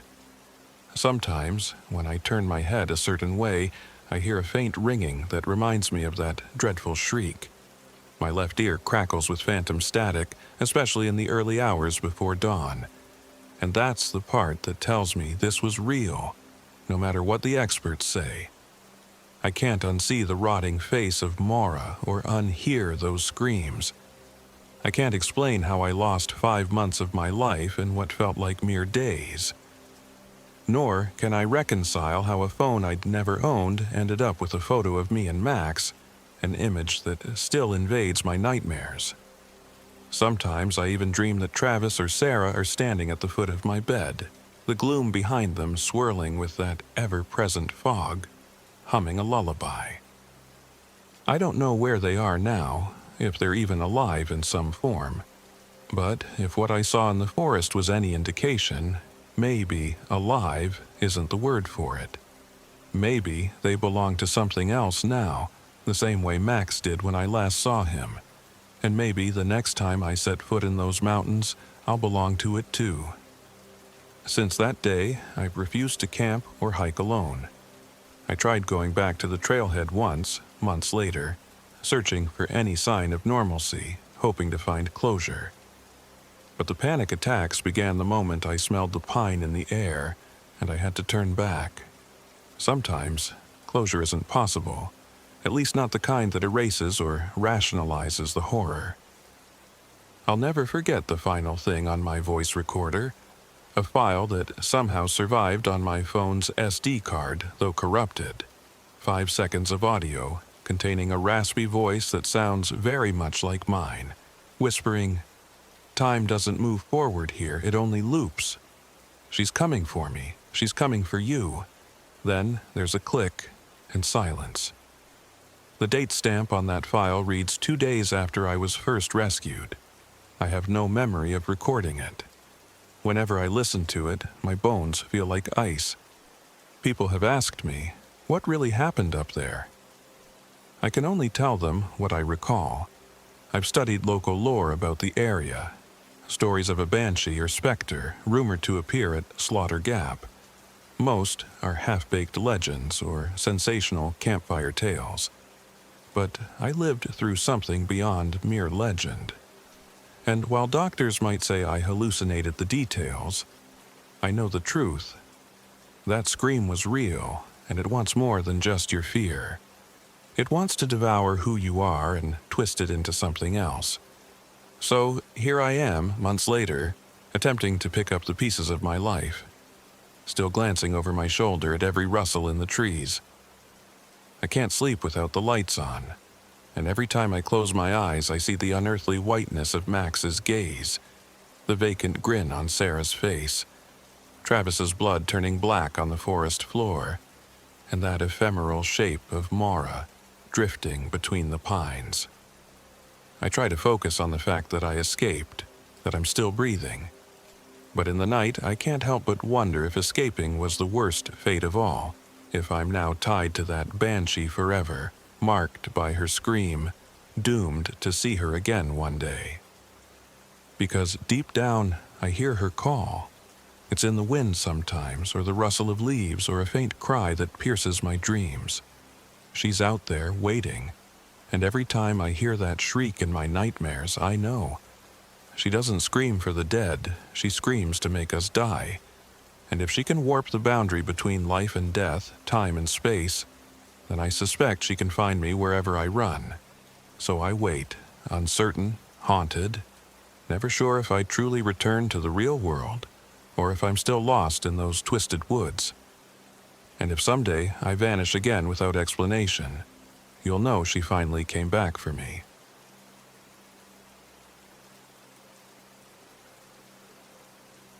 My name is Derek Miller. I'm 32 years old, and this all happened in October of 2021. I've never told anyone the full story, not even the authorities, because I'm certain they'd never believe me if I did. Even thinking about it now makes me shudder and second-guess my own memories. But I'm writing it down because I need some way to process what happened and pay tribute to people who didn't make it back the way they left.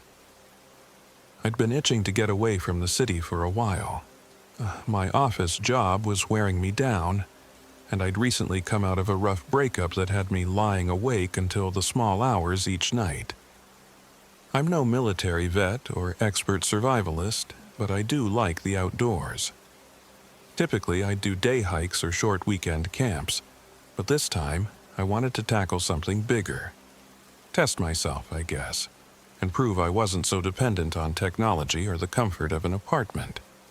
After reading about various trails in the Georgia mountains, I decided on a backcountry loop through the Raven Cliffs Wilderness, a beautiful section of the Chattahoochee National Forest. It wasn't supposed to be an insanely difficult route, just scenic, remote, and good for reflection. I mentioned my plans to my old college buddy Liam Cruz, who immediately volunteered to come along. Liam's the sort of man who thrives on adrenaline. Triathlons, rock climbing, impromptu trips overseas with barely any planning. His motto is, "Just wing it," which can be both thrilling and deeply annoying. He's also a jokester, always with a comment or quip on his lips. Part of me wanted some time alone, but he insisted. I figured maybe some company would help. At least I'd have someone around in case I twisted an ankle. Through Liam, we ended up with a third companion, Jessie Lynn. She was a friend from his work, someone I'd met only once before at an office get-together, though we'd never really talked. Jessie was around 30, athletic, and had a sarcastic sense of humor. She could out-hike both of us easily, and she claimed to have experience backpacking. At first, I was hesitant to bring someone I didn't know well, but she was quick to point out that the more people we had, the safer we'd be in the wilderness. She also had a calm, logical way of dealing with things, which was a big help whenever Liam started going off on one of his ill-advised impulses.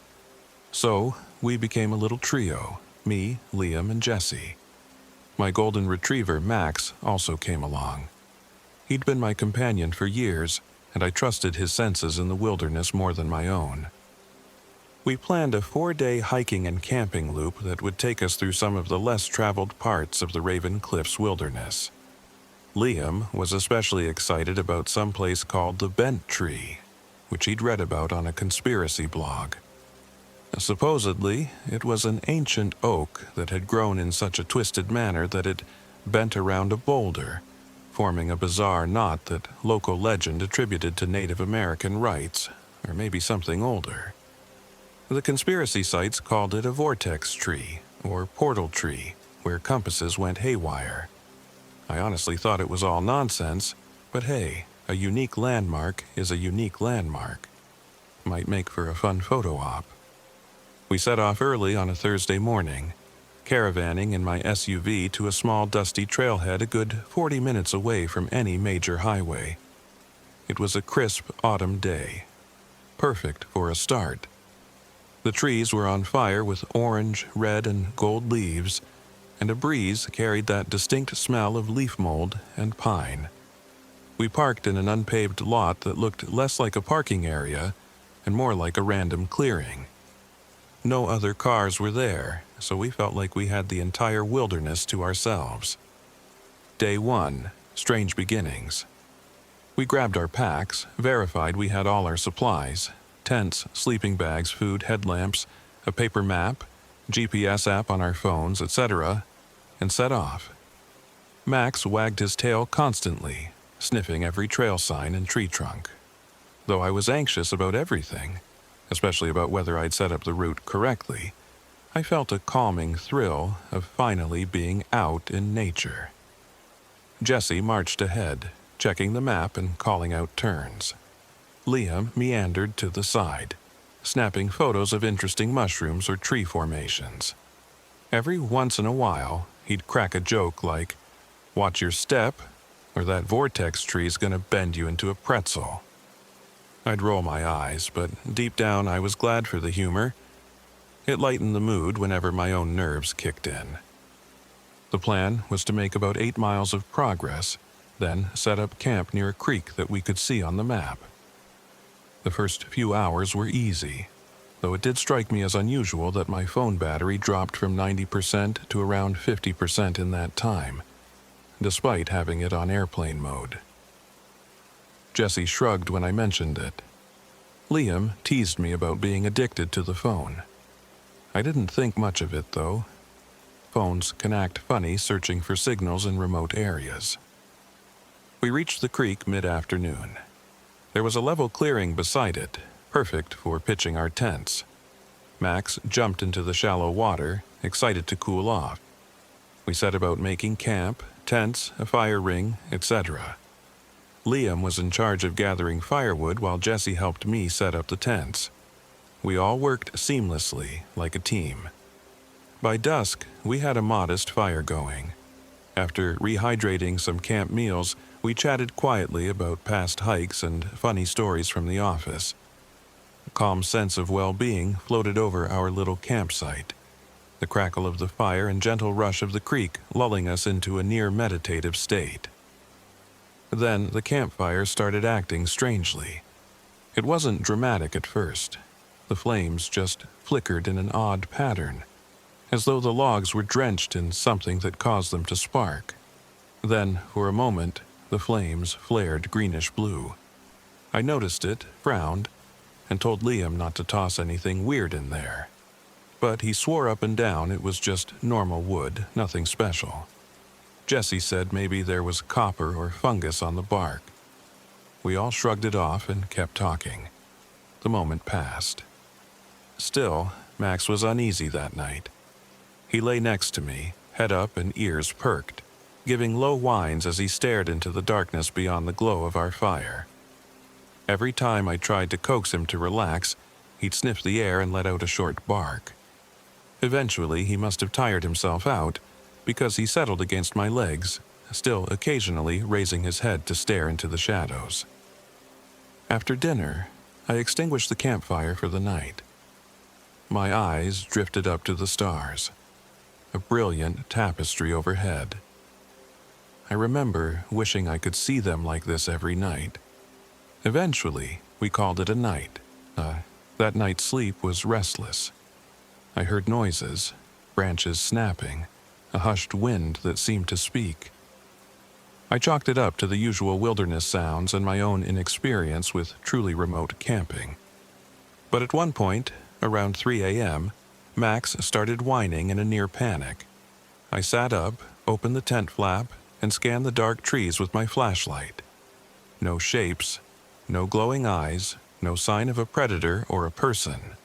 Still, the dog's ears were rigid, and he was trembling. I had to wrap my arms around him just to keep him calm. Eventually, we both dozed off, though I never felt completely at ease. Day 2.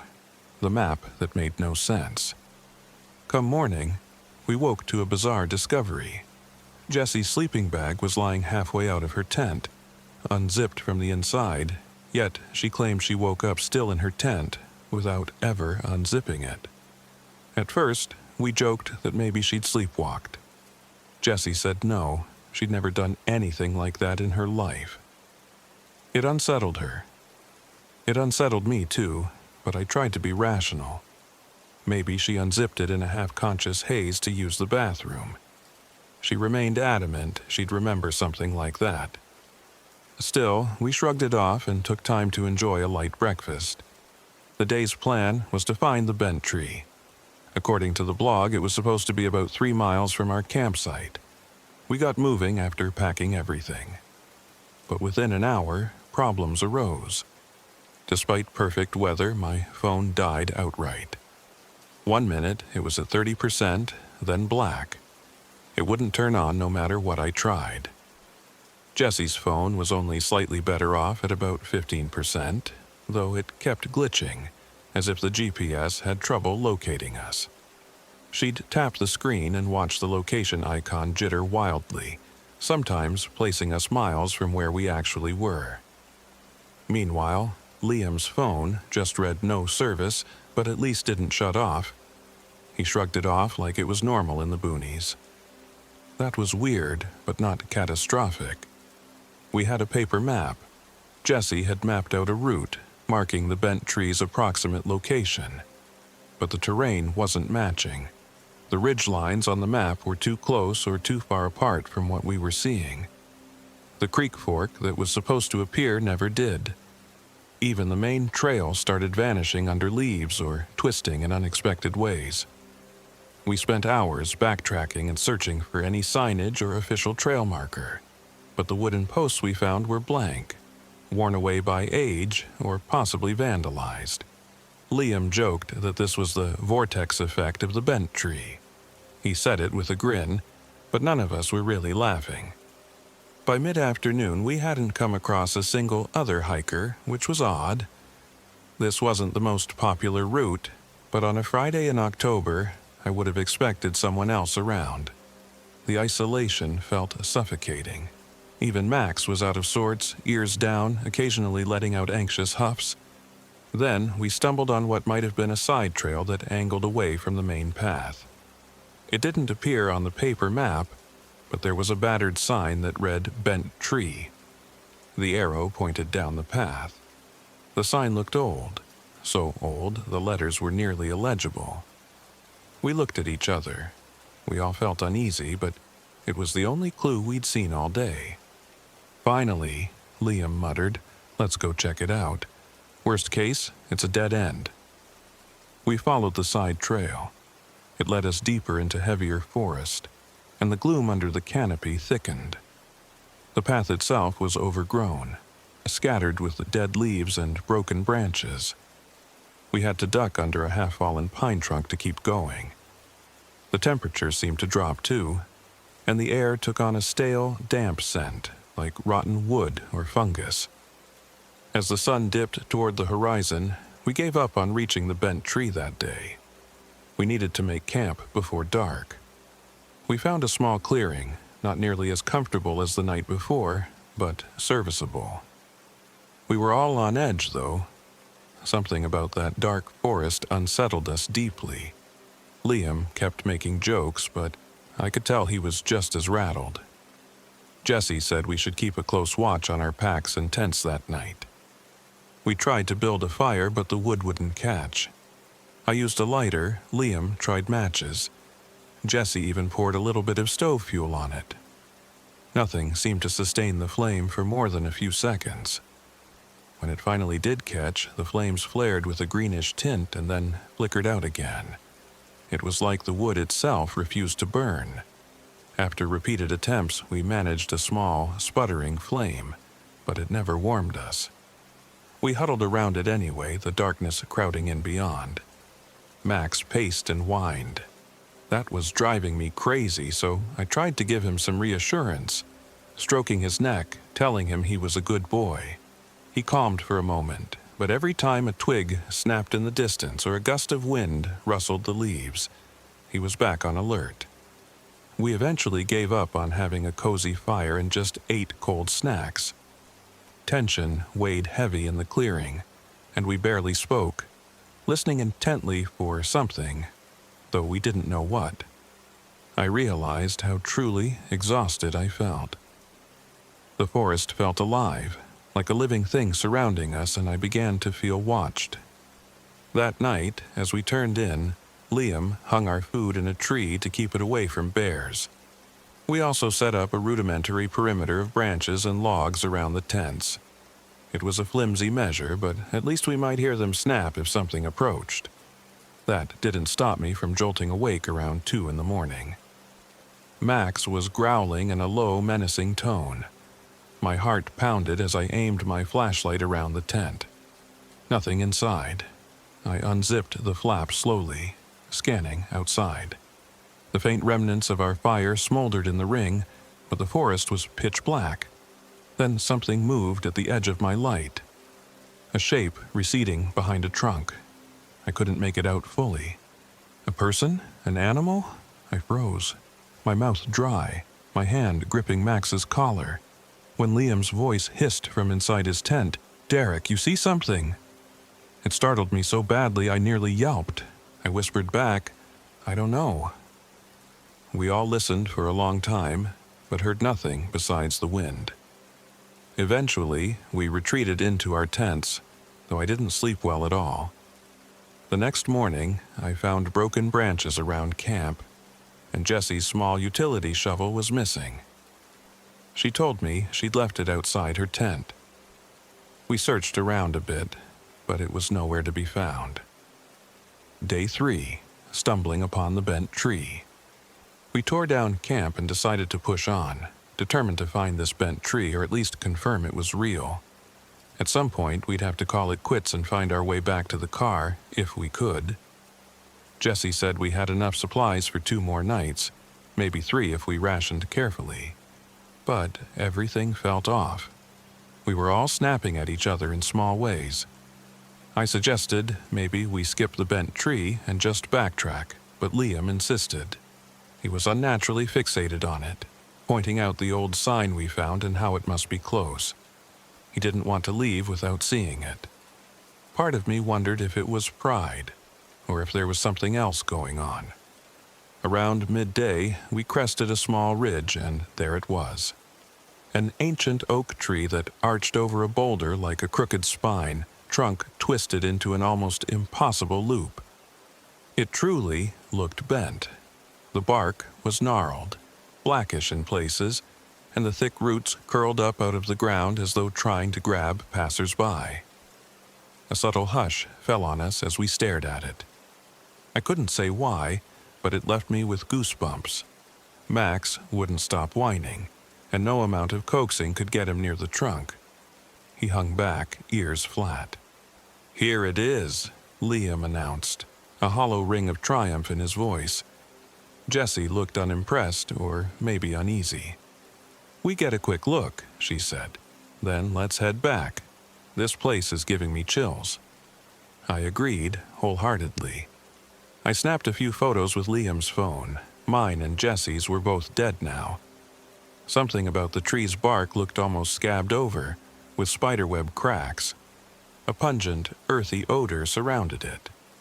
Liam rummaged around the base, looking for proof of old carvings or markers. Jesse kept glancing at the sky. The daylight was beginning to wane, and we wanted to find a decent campsite.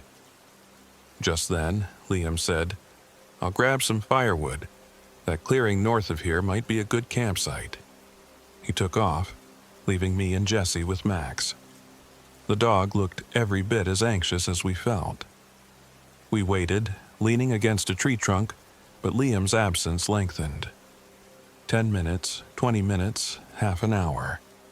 I started feeling uneasy. He said he'd just be a minute. We should find him. Jessie grabbed her flashlight, even though it wasn't dark yet. Something about the forest canopy made the light oddly dim. We walked in the direction Liam had gone, calling his name. Max led the way, nose to the ground. Eventually, we heard snapping twigs, and Liam emerged from behind a thick clump of bushes. He had a small bundle of sticks in his arms, though it seemed like he could have collected them from anywhere. I remember thinking he looked different. His smile was too broad, too rigid, and his eyes had a vacant quality. "What took you so long?" Jessie asked, an edge to her voice. Liam shrugged, still grinning. "I got lost in the trees for a bit, found some good branches, though." His tone was casual but off. He turned his gaze to me. For a moment, his eyes didn't seem to focus on my face. Then he said, "Hey, Daniel, let's head to that clearing." He'd called me Daniel, my brother's name. Liam had never met my brother, nor even said that name to me. It threw me off. "What did you call me?" I asked, forcing a laugh like I assumed it was an honest mistake. He just stared at me. "Don't worry about it," he said after a long pause, flashing that too wide smile again. "Let's go." Jessie gave me a look that said something is wrong. I followed Liam in silence, glancing over my shoulder. Max's hackles were raised. I tried to keep my distance as we walked. We found a small clearing about a quarter-mile away from the bent tree, near a shallow stream. We set up our third campsite there. My heart pounded the entire time, though I couldn't pinpoint exactly why. Liam kept humming under his breath, an odd, tuneless sound, like someone with no sense of melody. Jessie and I did most of the camp setup while he stood by, dropping the bundle of sticks in a pile. The late afternoon turned to dusk, and we attempted another fire. Oddly, the sticks Liam collected lit with little issue. That felt like a relief, if a small one. We managed a decent flame, finally some warmth. I was hopeful we'd reclaim a sense of normalcy, maybe figure out what was going on. Then Max started growling again, staring at Liam. Liam was sitting on a log, smiling into the fire, not blinking much. It was like he was completely mesmerized by the flames. Whenever I or Jessie asked him a question, he'd give a 1 or 2 word reply, or laugh in a strangely hollow way. This bizarre behavior continued well into the evening. By the time we decided to turn in, none of us could deny that something was seriously wrong with Liam. The night that changed everything. At some point, after we'd turned off our headlamps and lay in our tents, a commotion broke out. I heard Max barking and snarling, a sound I'd never heard him make before. Then a yelp, followed by dull thuds. I bolted upright and shoved myself out of the tent just in time to see Liam, illuminated by the moonlight, standing over Max with a hatchet raised high. Max was on the ground, bleeding, limbs twitching. I shouted in horror and lunged. Liam's arm was unnaturally strong. He knocked me back like I weighed nothing. Max let out another pained yelp, and the hatchet came down again. My world tilted. I felt faint and confused. I heard Jessie scream, "What the hell are you doing?" Liam's voice came out calm, too calm, as if explaining something obvious. "He was rabid. You saw it. He was about to attack." Jessie sprinted forward, fumbling in her pocket for something, maybe her multi-tool. I tried to grab Liam, but he twisted away. His eyes shone with a fevered light, and he was grinning. Max was dying, my best friend, my dog. Blood stained the ground. A part of me wanted to throw myself at Liam, but the look in his eyes froze me. This wasn't the friend I knew. Something else was controlling him, or so I rationalized in my panicked mind. Jessie yelled that we had to do something, her voice shrill. Liam just stood there, chest heaving, hatchet dripping. Then, with a careless shrug, he tossed the weapon aside and said, "We should all go to sleep now. We need an early start." He stepped over Max's body and walked away, disappearing into the darkness. Jessie sank to her knees, tears streaming down her face as she checked Max for any sign of life. But my dog was dead. His eyes half open, muzzle twisted. I wanted to scream, cry, punch Liam, anything. But Liam was already gone, vanished into the shadows. Jessie and I were left shaking, trying to rationalize how everything had gone so wrong. We didn't move Max's body until morning. In my grief, I couldn't bring myself to bury him. I just couldn't. Jessie tried to talk to me, but all I could do was kneel in the dirt and stroke Max's fur, blood staining my fingers. Eventually, she convinced me we needed to get away from Liam, for our own safety. She was right. Day 4, terror and loss. Come the early light, we looked around for Liam, but he wasn't in his tent. His sleeping bag and gear were still there, though. That was unnerving. We quickly packed everything we had. Jessie said we should ditch the original route and get back to the car by the fastest route possible, even if it meant bushwhacking. It was the only plan that made sense. This was no longer about finishing a hike, it was about survival. We left Max's body under a small rock cairn as best we could, tears burning my eyes. I promised him I'd come back for him once we were safe. It sounds ridiculous in hindsight. I was in shock. As we started hiking, we realized how difficult it was to orient ourselves. The creek, the ridgeline, nothing matched the map. Jessie took the compass, turned in slow circles, scowling when the needle twitched erratically. She tried her best, though, setting a rough bearing that should lead us west. We pressed on, moving as fast as we could. By mid-morning, we found ourselves back at the bent tree. It was impossible. We'd walked in a near straight line, or so we thought. But there it was, that twisted monstrosity. The air around it felt heavier, and a lingering stench of decay made me gag. Jessie swore that it was some kind of supernatural phenomenon. I didn't know what to think anymore. My rational mind was unraveling. At that point, it felt like the forest was hurting us there, no matter which direction we tried to escape. A creeping dread crawled into my stomach. Jessie and I argued. She wanted to try a different direction. I wanted to try retracing our steps from the day before. I was probably foolish, but I needed to be certain. In the end, we decided to just pick a direction and keep walking, no matter how thick the undergrowth got. Before we left, I noticed something pinned to the bent tree's trunk. A bloody scrap of fabric that looked a lot like the color of Jessie's jacket. We both stared, wide-eyed. She reached up, gingerly pulling it off the bark. Definitely from her jacket. But how the hell did it get there? Jessie's voice trembled. "Derek, we have to leave.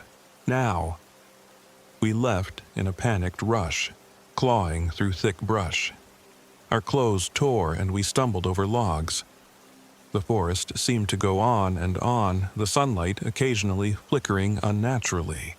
At one point, Jessie swore she saw the sun jump in the sky, like it advanced an hour in a split second. I thought she was hallucinating, but maybe I was the one not seeing clearly. By the time we looked for a place to camp, out of necessity, it felt like we'd hiked a dozen miles, though who knew how far we'd actually traveled. My watch read 7 p.m., but the sun was still fairly high. Another glitch in time, or maybe my watch had broken. Every sense of normalcy was gone. We found a suitable spot near a trickle of water, well away from the bent tree. Or so we hoped. We set up camp in silence, refusing to build a fire this time, too afraid it would draw attention, either from predators or from something else. I remember lying in my tent as darkness fell, every muscle tense. Jessie was in her own tent just a few feet away. I kept her in my line of sight until we zipped up. We agreed to remain quiet and keep watch no matter how exhausted we felt. At some point in the dead of night, I jolted awake to a strange hush. Then the hush was broken by a quiet rustling. I called out to Jessie softly. No response. My heart hammered. I unzipped my tent, shining my flashlight at hers. It was empty. The flap was open, but no sign of Jessie. Fear flooded me. Had she left to relieve herself? Or had something taken her? I scrambled out, shining my flashlight in the darkness, calling her name. No answer. Just the drip of water from tree leaves. I searched the perimeter of the campsite in a frantic circle, terrified to go too far and lose the only reference point I had. A part of me wanted to break down and scream, but I held it together. I had to find her. It must have been 2 hours, though it felt like forever, when I heard footsteps approaching. I whipped my flashlight around and spotted Jessie walking toward the campsite. The relief that washed over me almost made me sob, but as she came closer I noticed her expression. She wore a slow smile and her eyes were wide, almost unblinking. No fear, no apology. "You scared the hell out of me," I whispered, approaching.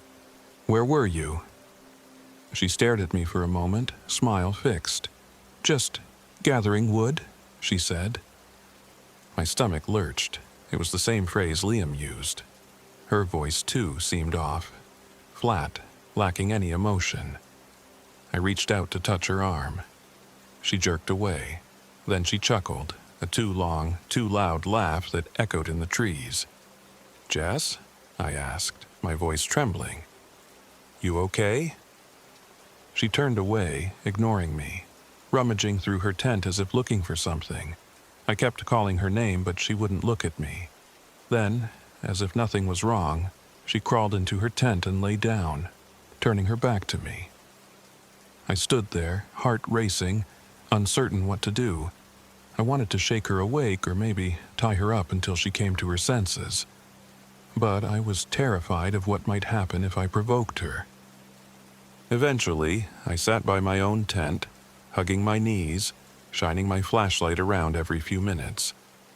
Jessie's breathing sounded eerie, too slow, with long pauses. I tried talking to her. "Jessie, if you can hear me, please snap out of it. I think something's gotten inside your head." No response.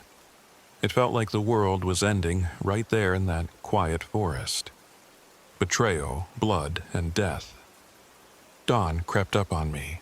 Jessie's tent was zipped. I tried calling her name again, my voice hoarse from tension. Still no answer. I unzipped her tent carefully. She was gone. The sleeping bag was empty, unzipped from the inside, just like the earlier bizarre incident. Only this time, she'd left her boots behind, laces neatly tied, placed side by side at the entrance. It made no sense. That was the moment I realized I was truly alone. Liam was possessed or insane or something. Max was dead. Jessie was missing, or something was wearing her face. For the first time, the urge to panic, to run, nearly overwhelmed me. But I tried to cling to logic. If I kept my head, maybe I could find a way out of these cursed woods. I set off, leaving most of the camp behind, only taking essential supplies in my pack. Some food, water, first aid kit, flashlight. The day was a blur of exhaustion and fear. No matter which direction I walked, I only got deeper into the same thick forest. The strange sense of time persisted. Morning light would abruptly shift to midday brightness, then quickly revert to dawn lighting. I felt sure I was losing my grip on reality. Late in the day, whatever that meant anymore, I stumbled into a clearing that looked familiar. In the center stood the bent tree, more grotesque than ever. My heart sank. How many times was I going to circle back to this cursed spot? But then I saw something that destroyed any lingering hope. Jessie's body, or a version of her. She was upright, nailed to the trunk of the bent tree by wooden spikes hammered through her shoulders. Her eyes were gone. Her mouth was sewn shut with coarse twine, the crude stitches crusted with blood. A quiet moan, like air escaping from a broken instrument, hissed from her throat. I lost control and vomited. My legs gave out, and I fell to my knees. I heard a voice from behind me. A voice that didn't belong to Liam, but was using Liam's tone. It had to be done, it said softly. This place demands certain sacrifices. I whipped around, staggering to my feet. Liam stood at the edge of the clearing, head tilted at an unnatural angle. His expression was one of childlike curiosity. The hatchet hung from his belt. Blood stained his hands. I wanted to run, scream, do anything, but my muscles felt paralyzed with revulsion and fear. He stepped closer. "Don't you see how beautiful it is here?" he asked, gesturing to the bent tree and Jessie's horrifying crucifixion. "She's part of it now. You'll be part of it too." In that moment, fight or flight kicked in. My body chose fight. With a surge of adrenaline, I yanked the hunting knife from my belt and lunged at him. He sidestepped me easily, letting out a monstrous laugh. My momentum carried me face first into the trunk of the bent tree. The bark felt hot, pulsing. I swore I felt something under my hands, like the wood was moving. Jessie's body brushed against my arm, her hair dragging across my shoulder. I nearly lost my nerve, but forced myself to turn around. Liam was behind me, hatchet raised. I dropped to the ground, rolling to one side as the blade chopped into the trunk with a dull thud. Then I scrambled away, brandishing my knife. My eyes locked on Liam's face. It wasn't his face anymore. The grin was too wide, the eyes too black. A voice, impossible that it came from him alone, echoed across the clearing.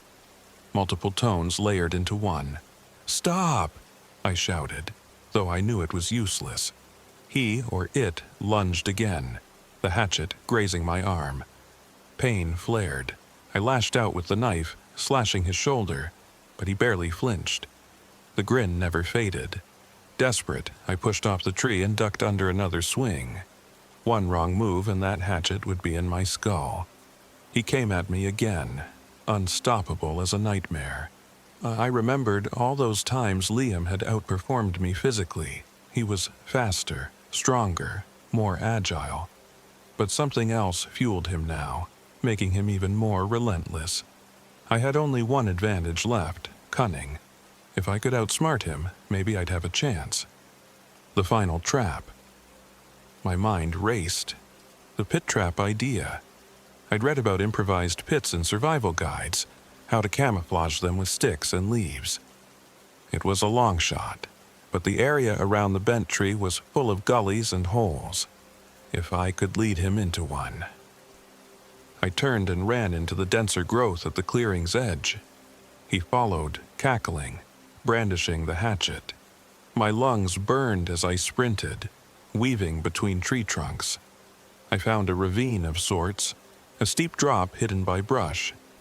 This had to be it. I tried to circle around, coaxing him to chase me over it. My foot caught on a root and I went down, scraping my knees. My pursuer was just behind me, laughter echoing. I sprang up, took a few more steps, and then I pivoted sharply around the lip of the ravine. He came barreling forward, unstoppable.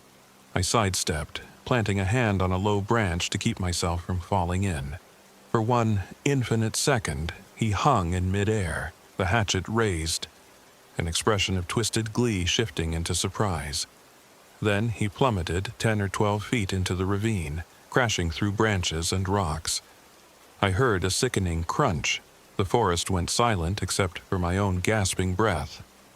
I carefully peered over the edge, shining my flashlight. Liam lay twisted at the bottom, limbs bent at unnatural angles. Yet he was still laughing. A bubbling, wet sound. The hatchet was pinned under his side and every exhalation was spattered with blood. I expected him to die, but the laughter lingered, each rasping breath fueling it. His body convulsed in short, spasmodic jerks.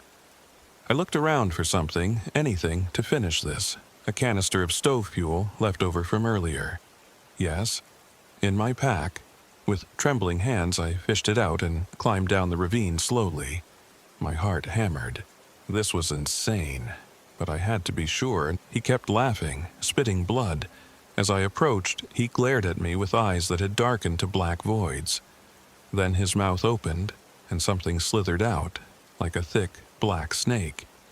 It reminded me of a shadow come to life. My entire body seized with horror.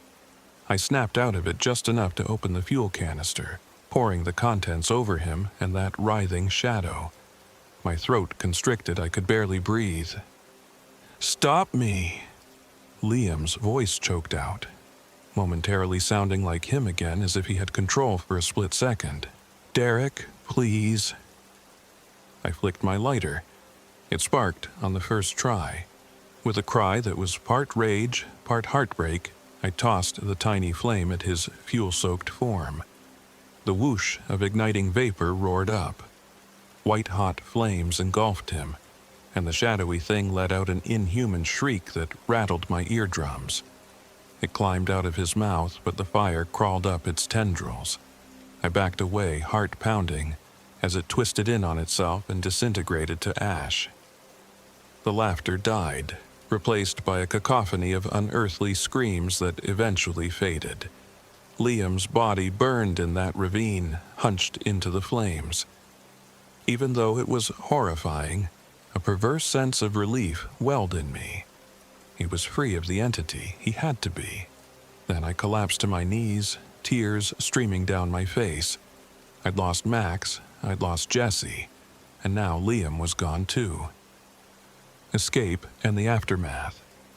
Eventually, the flames died down. I climbed out of the ravine, battered and bruised, my mind numb. My watch read midnight, though the sky was gray, like early dawn. Time, as I knew it, meant nothing in that cursed wilderness. I trudged through the forest, ignoring the snapping branches underfoot, the sense of being watched until my legs threatened to give out. My only thought was, find a way out or die trying. I must have stumbled for hours, delirious with grief and exhaustion. The sun was up, or it wasn't. It flickered in the canopy like a broken TV signal. My throat was sandpaper dry, so I forced myself to find water. Every stream looked brackish or stagnant. I used my water filter, but even then the water tasted foul. I pressed on. The forest began to thin. I saw a shape through the trees. A sign, maybe a building. Gathering the last of my strength, I stumbled onward. To my shock, it was a tiny forest ranger station, half hidden by oaks. I practically crawled to the door, hammered my fist on it. After a minute, an older man in a ranger uniform opened it, eyes wide at the sight of me. I must have been a sight. Scratched, bloody, half insane. He ushered me inside, gave me water, and tried to calm me. I babbled about the bent tree, about Liam, about Jesse. He nodded with a strangely grim expression and radioed for help. When the ambulance arrived, he told me that area had been off limits for years, ever since a forest fire had damaged the trails. No one should have been on the Bent Tree Trail, he said quietly. It was closed. I spent 2 nights in the hospital recovering from dehydration, shock, and minor wounds. The sheriff came to interview me. I told him about my friends, about the route we took, about the weird sign for the bent tree. They found the trailhead where my SUV was parked. They never found any evidence of the clearing, the ravine, or Liam's remains. They found no sign of Jesse either. The bent tree itself, if it existed, remained elusive. They chalked up my story to severe stress, possible hallucinations from toxic plants or mushrooms. They did find one grisly detail. My dog Max's remains near the first campsite. But everything else, they either wouldn't or couldn't corroborate. No footprints, no sign of a struggle. I was just a traumatized hiker. I was released from the hospital with instructions to follow up with a counselor. I tried. But I found that every time I told the story, people looked at me with thinly veiled pity or outright disbelief. Eventually, I stopped trying. Now, almost 2 years later, I still can't close my eyes at night without seeing that bent tree in my nightmares, or hearing Liam's laughter. Sometimes, in the corner of my eye, I catch a glimpse of him in mirrors or dark windows. The grin, the black eyes. I haven't been back to the Georgia mountains. I can't even stand to see pictures of the place without feeling my pulse race and my breathing turn shallow. I don't know what that thing was, or why it chose us. Part of me thinks there's something in those woods, something old and ravenous, that warps time and feasts on fear. Maybe it's part of the forest itself, or maybe it's just an ancient evil that latched onto that twisted oak. I'll never know. I just know I lost everyone I cared about on that cursed trip and no one believes me. Some nights, I dream about returning to burn that entire forest to ash, to rid the world of that malicious presence. But in my dream, when the smoke clears, the bent tree is still standing, untouched, with Jesse's body pinned to its trunk, eyes hollow and mouth stitched shut. And behind it stands Liam, the blackness leaking from his eyes, waiting for me, smiling that impossible smile that I know I'll see again. That's my story, believe it or don't. But if you ever find yourself deep in the Raven Cliffs wilderness, near a sign that points to the Bent Tree Trail, turn around. Turn around and run, and don't stop until the forest is behind you, because if it takes you, you might not come back. And if you do, you won't be the same.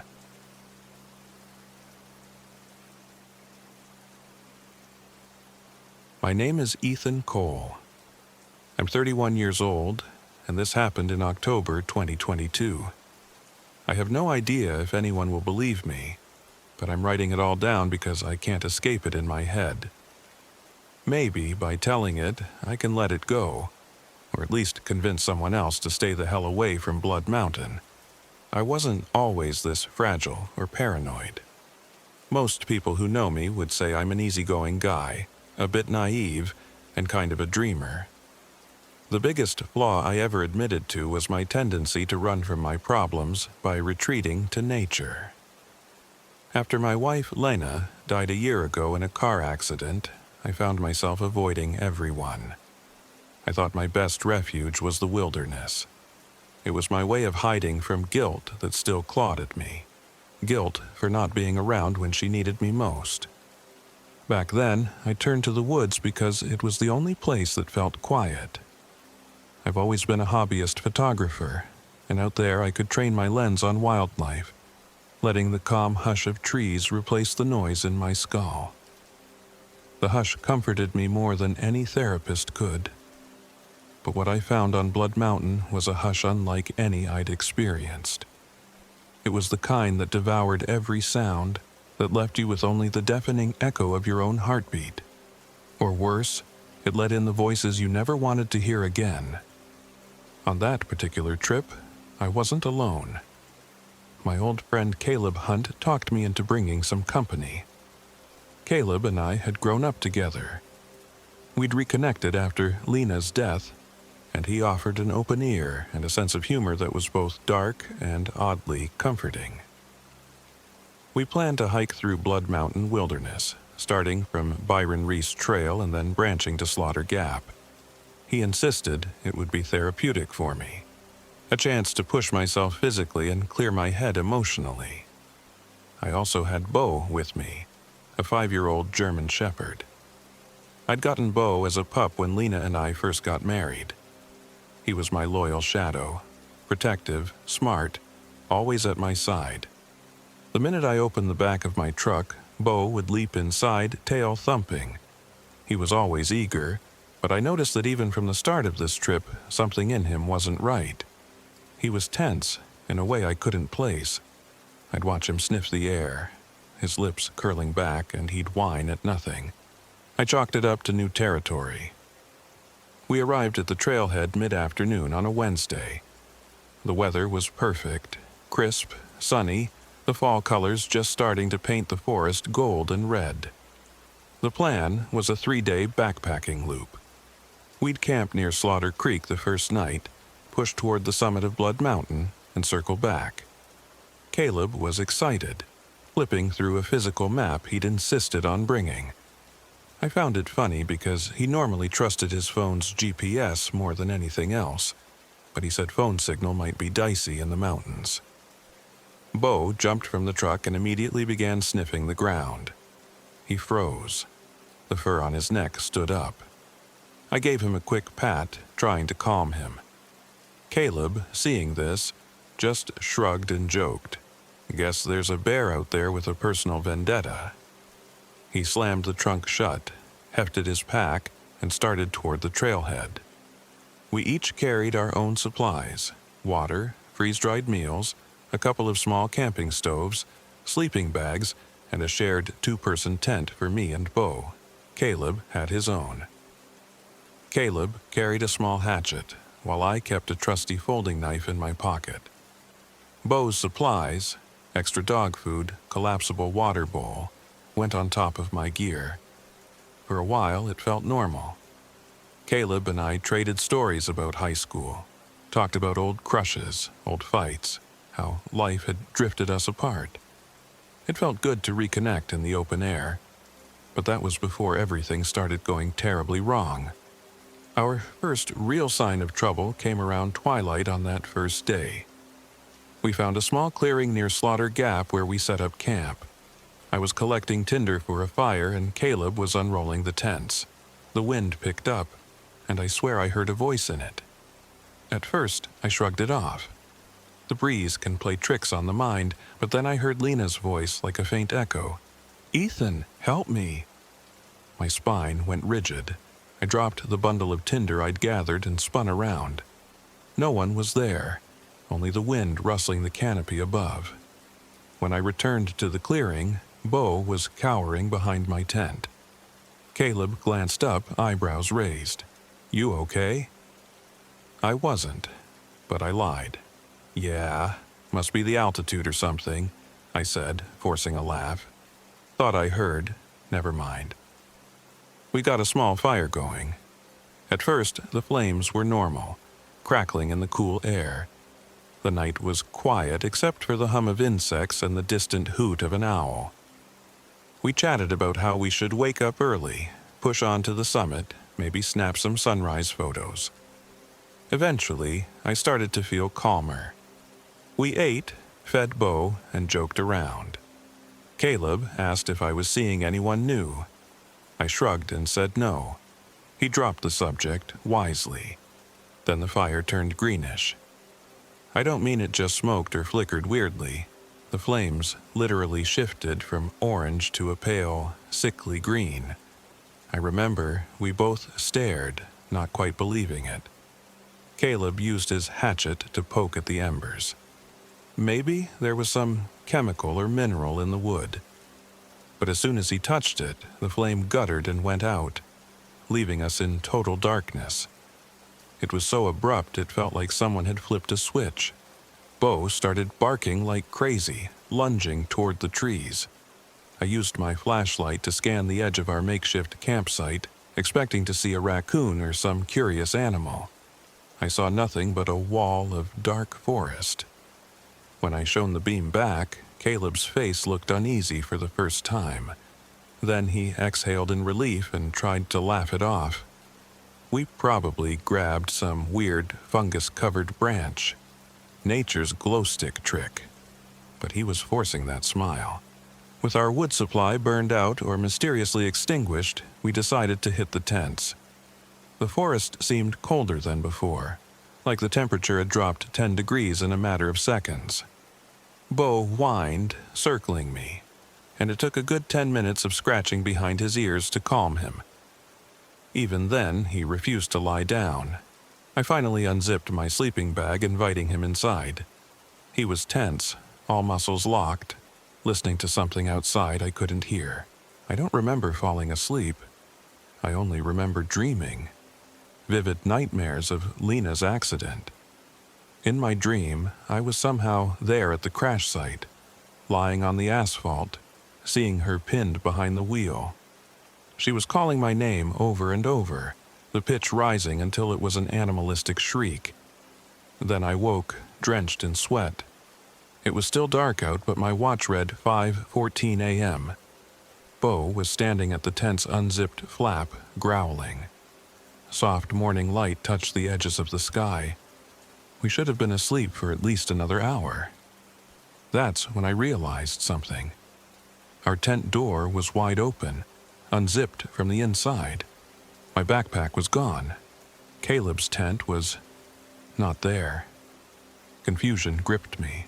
I stumbled out, scanning the area with my flashlight, heart pounding. His tent was 40 yards away, flattened. I rushed over, calling his name. Nobody was inside. The fabric was shredded, poles snapped, like something had torn it up in the night.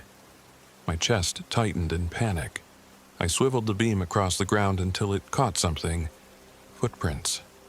Bare, human footprints leading into the woods. They looked like Caleb's size. I followed them for a few steps but lost them in the undergrowth. I yelled his name again. Only silence answered. Bo stayed close to me, trembling. I glanced around, starting to piece the situation together. Both my phone and Caleb's phone were nowhere to be seen. My pack, his gear, gone. Panic whispered that we'd been robbed. But why would a thief walk away barefoot? My mind wrestled with the possibility that Caleb had sleepwalked and taken the gear. That made no sense.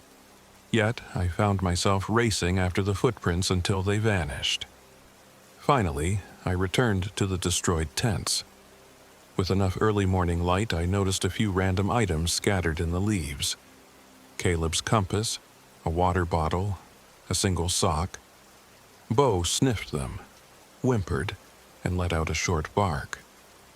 That's when I noticed my entire supply of freeze-dried food was open on the ground, rotting as if it had been left in the sun for weeks. The stench was pungent. I recoiled. Just yesterday, these had been sealed. Now they looked liquefied and rancid, crawling with maggots. Nausea twisted my stomach. I forced myself to think logically. I needed to find Caleb, or at least figure out where he'd gone. We had planned to head toward the summit that morning. Maybe I could follow that route and see if he'd snapped out of whatever delirium seized him. I salvaged what I could. My knife, some water from a canteen Caleb had dropped, and the worthless bag of rotted food, which I tossed aside in disgust. Then I realized something even more chilling. The physical map was gone too. I tried my phone, no signal. Not surprising. But the phone was close to dead, which made no sense because I'd charged it before leaving the truck. The battery icon showed 5% and then dropped to 1% almost instantly, then died altogether. I was alone with Bo in unfamiliar territory with minimal supplies.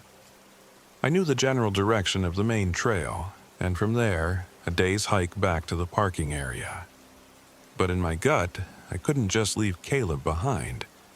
What if he'd had a psychotic break or fell into a ravine? I decided to do a quick search of the area. I told myself if I didn't find him by midday, I'd head back to the truck and call for help. As the early sun cast its first rays, the forest almost looked peaceful, except for Bo's constant low whine. The underbrush was dense, and the air was still. Occasionally, I'd see what looked like footprints, bare human feet, definitely the right size for Caleb. I followed them, calling his name. Around mid-morning, I finally heard a faint rustling ahead. I held my breath and crept closer. I found Caleb crouched at the edge of a small stream. Relief washed over me, until I saw him more clearly. He was barefoot, wearing only the pants he'd slept in, soaked to the knees.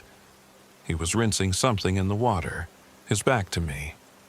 When I called his name, he tensed for a moment, then slowly turned around. He was smiling. Too wide, too long. His eyes locked on me, unblinking. "Hey," he said. The tone was off, like someone impersonating him but not quite getting the vocal inflection right. "Where have you been?" I approached slowly, scanning him for injuries. "What do you mean? I've been looking for you. You disappeared. Your tent was destroyed. Did you see anyone else?" He stared as if my words made no sense. Then, in a sudden shift, he laughed, like I'd told a mildly amusing joke. "Nah, man. I just went to get some water. Chill out."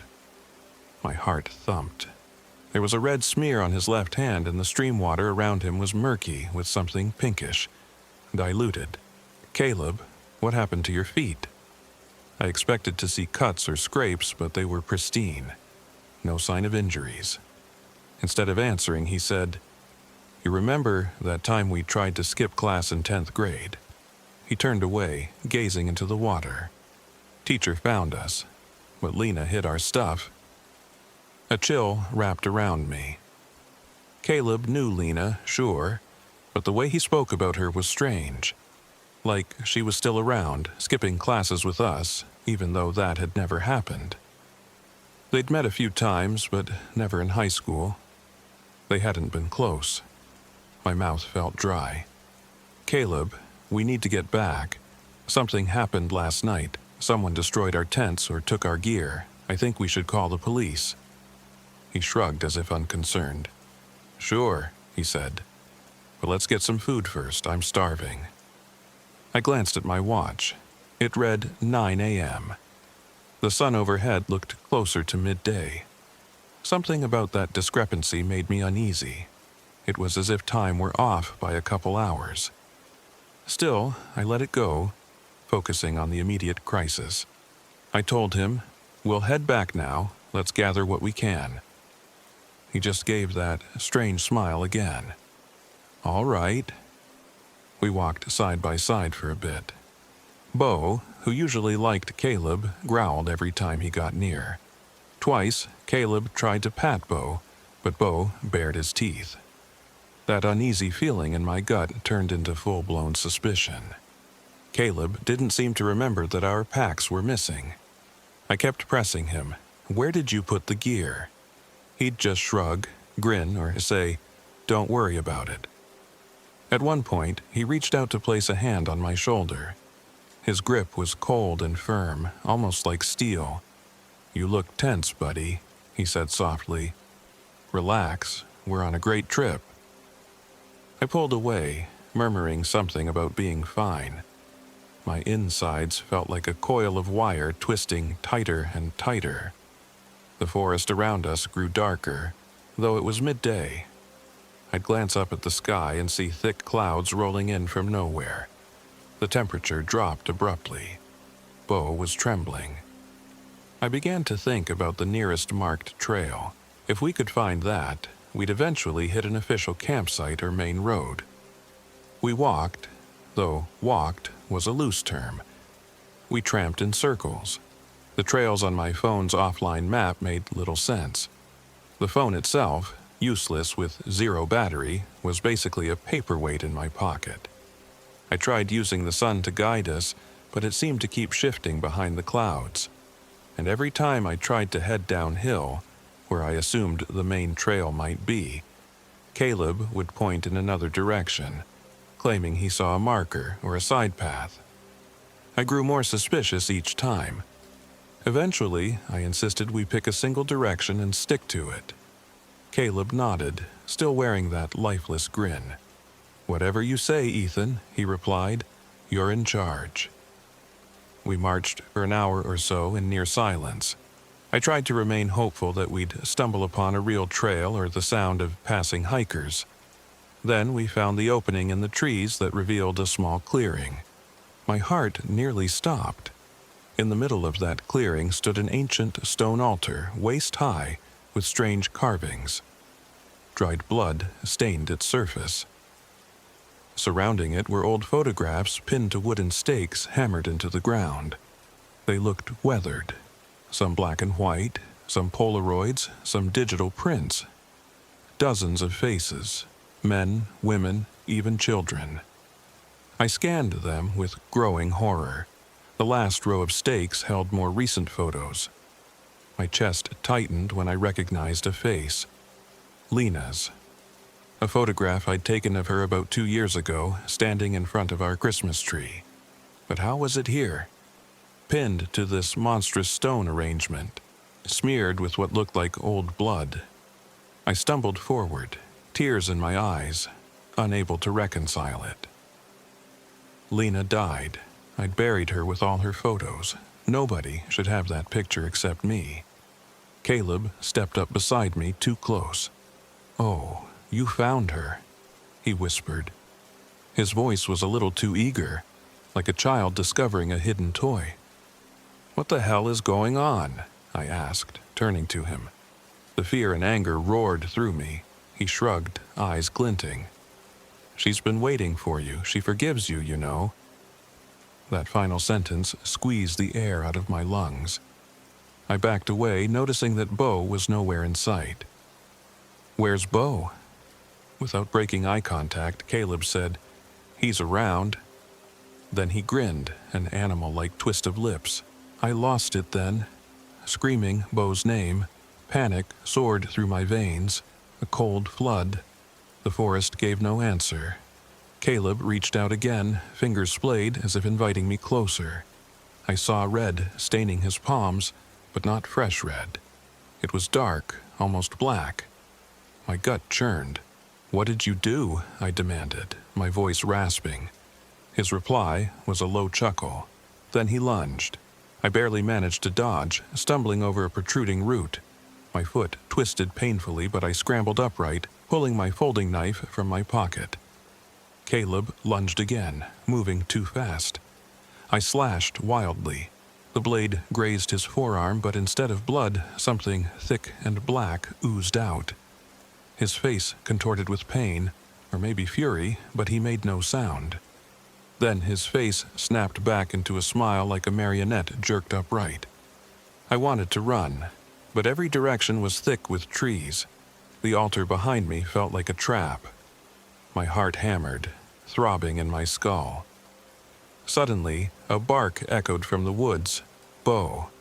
Relief flared inside me, and I yelled for him. Caleb used the distraction, barreling into me and slamming me onto the altar. My back hit the stone, jarring my ribcage. A rank smell rose from it. Rancid blood and decay. Caleb pressed a hand to my throat. His strength was monstrous. My vision darkened.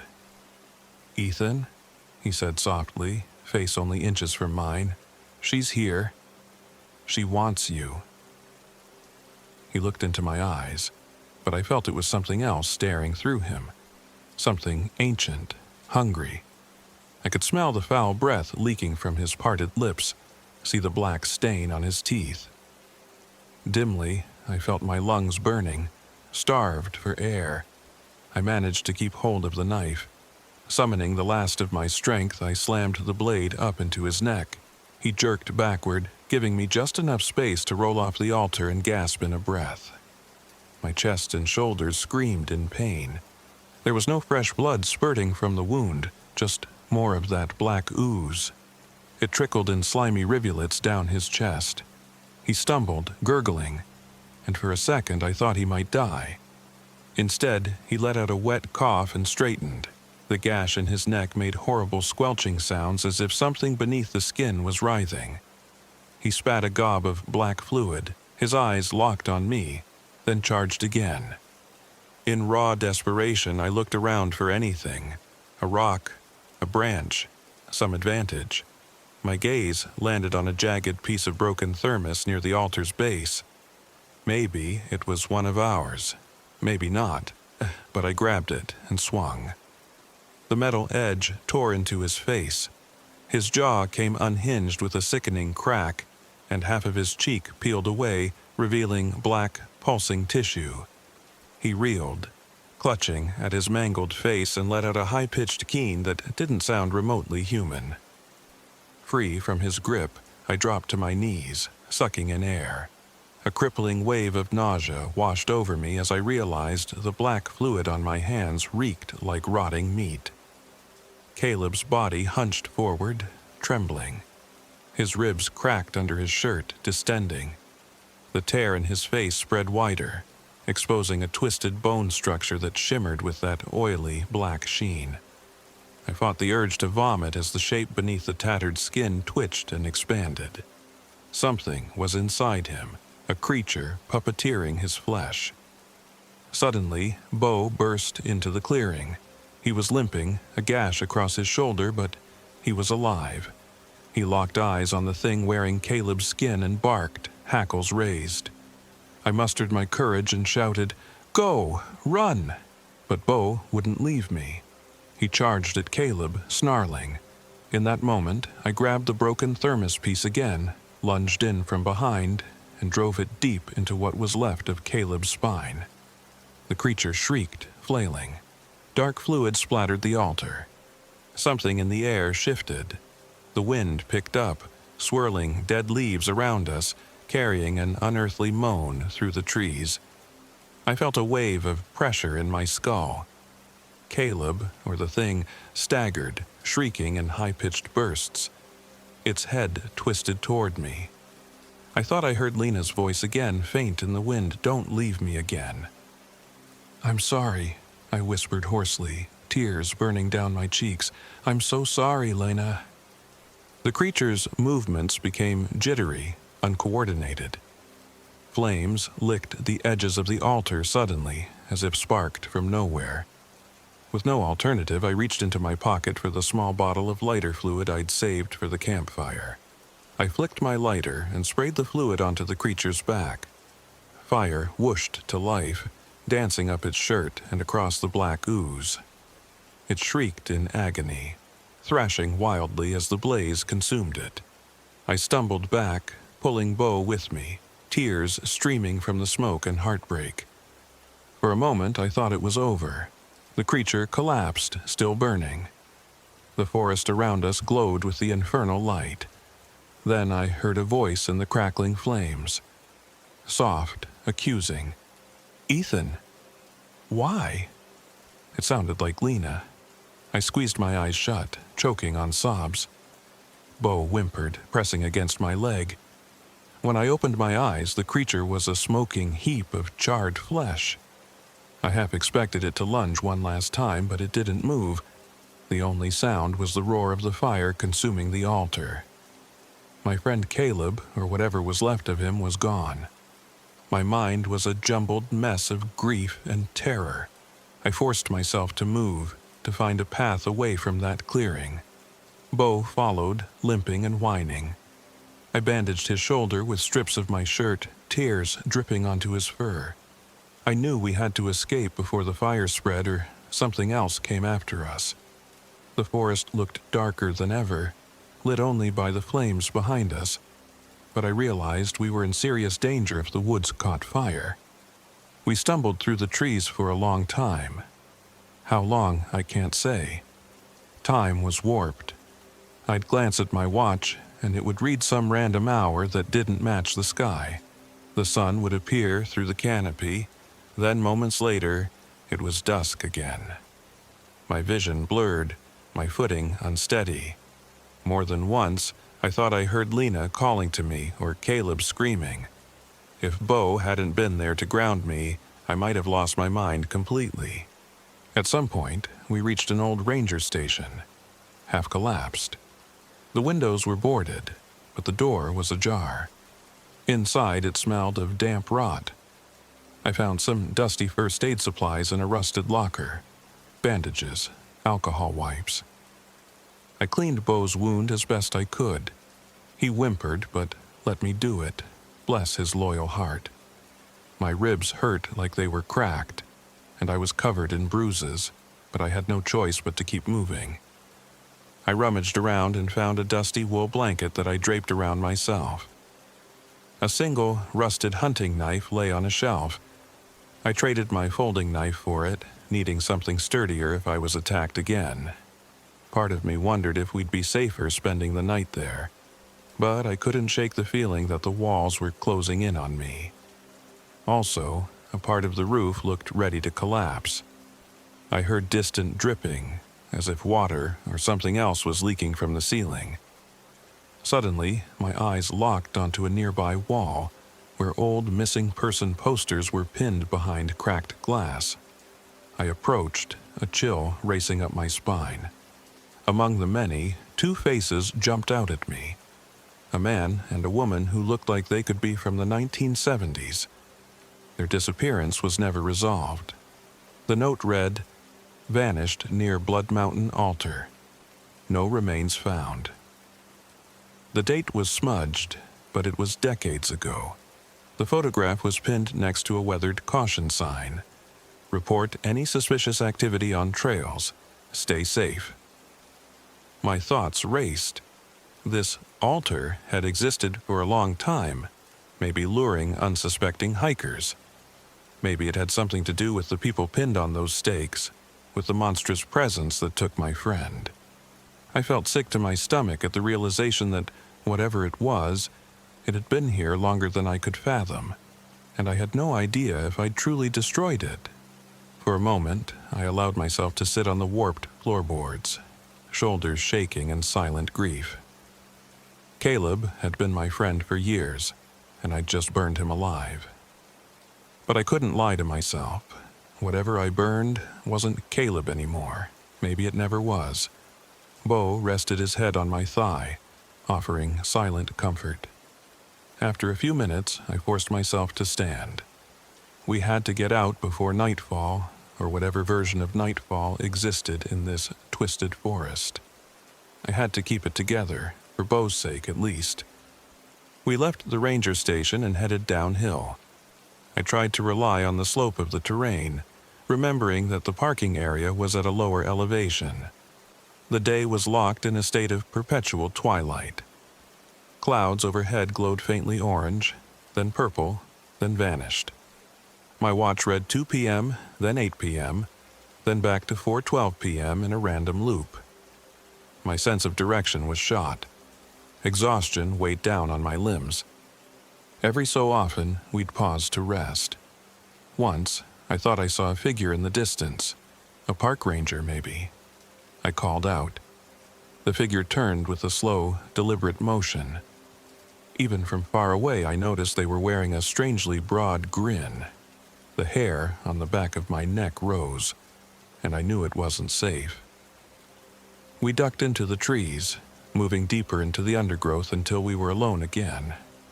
My heart pounded with the knowledge that we weren't free of this nightmare yet. The next few hours were a blur of stumbling, backtracking, and checking my watch, which was useless. Beau kept alert, occasionally growling at the emptiness. Then, through the foliage, I spotted something man-made, a small footbridge crossing a trickling creek. Relief flooded me. That meant a real trail was nearby, and if we found the trail, eventually we'd find the road. I rushed toward it, ignoring the pain in my ankle and ribs. On the other side of the creek, a worn sign pointed left for Byron Reese parking, and right for Blood Hemtan Summit. Salvation. We turned left, practically running. Beau limped, but I urged him on. My mind locked onto the idea that I just had to make it out of these cursed woods. Then we could get to a hospital, find the rangers, or get in my truck and drive far away from here. We pressed on for what felt like miles. The forest thickened, but the path remained. Finally, the trees began to thin, and I saw an opening. I stumbled out onto the same gravel parking area we'd started from. My truck was there, silent and alone. The relief that washed over me was like stepping out of a nightmare. I almost sobbed, turning to Bo with a shaky grin. "We did it," I said, tears pricking my eyes. "We're getting out." I reached into my pocket for the keys. They were still there, which felt like a small miracle. We moved toward the truck. I pressed the unlock button, and the headlights flashed. That simple, normal sight was almost magical, but the air felt wrong, too still. I yanked the driver's door open and hoisted Bo into the passenger seat. He slumped down, panting hard. I slid behind the wheel, jammed the key in the ignition, and turned it. The engine sputtered, coughed, then roared to life. Relief nearly broke me. I reversed out of the spot, turned onto the gravel exit, and found the main road. For a long stretch, the twisting mountain roads were deserted. My heart pounded as I recalled every horrifying event. I kept checking the rearview mirror, half expecting to see some black-eyed figure sprinting after me. In the passenger seat, Bo whined, his ears pinned back, but at least we were out of that forest. Finally, we passed a sign for US 19, heading south toward Dahlonega. Civilization was close now. Streetlights appeared. Other cars whizzed by. The world was normal again. A wave of exhaustion hit me once we reached Dahlonaga's outskirts. My mind churned over the monstrous form that had once been Caleb, over the altar covered with strangers' photos, including Lena's.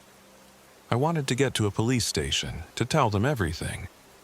But even as I imagined explaining it, I knew how insane it would sound.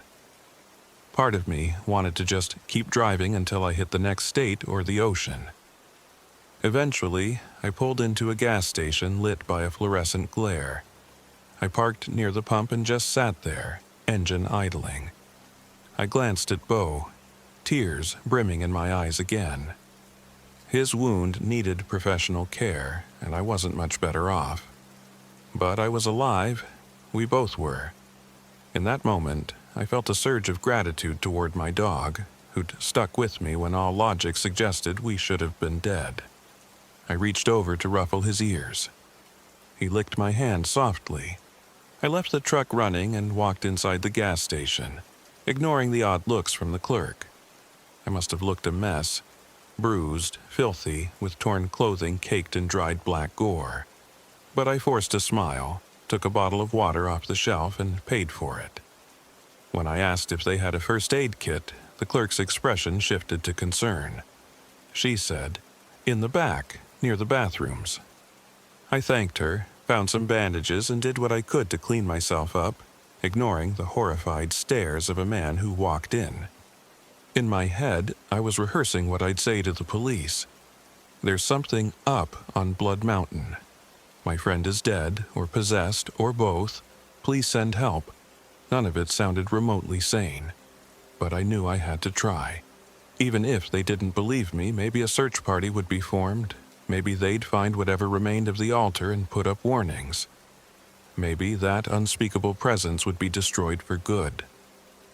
Trembling, I returned to my truck, set the water bottle in the cup holder, and started toward the local police station.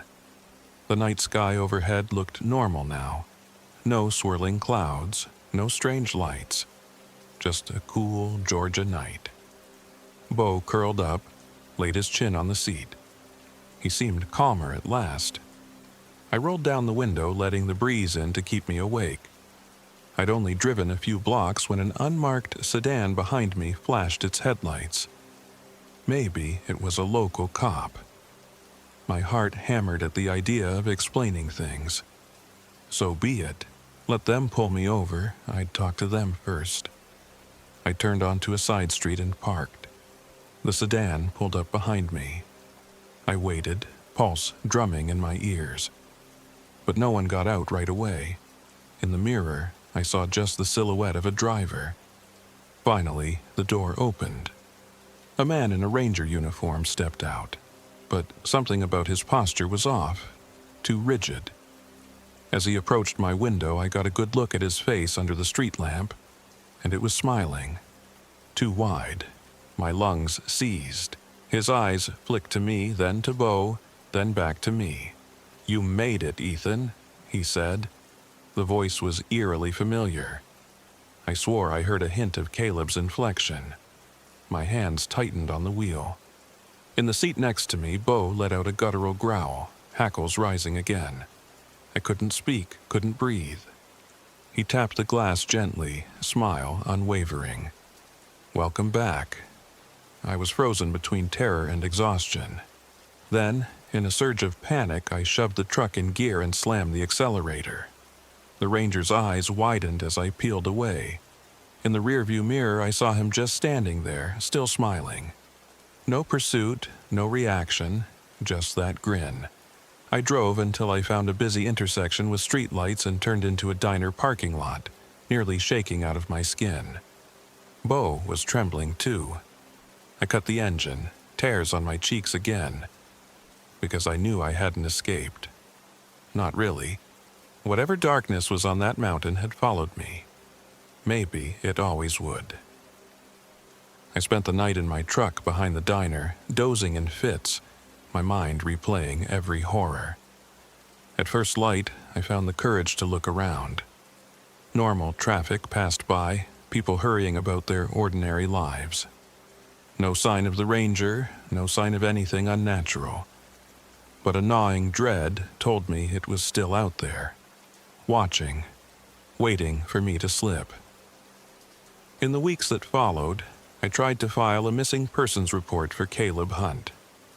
They asked the usual questions. When did I last see him? Where exactly?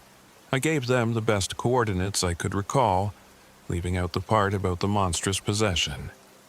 I simply said he'd gone off trail at night, possibly disoriented, and we got separated.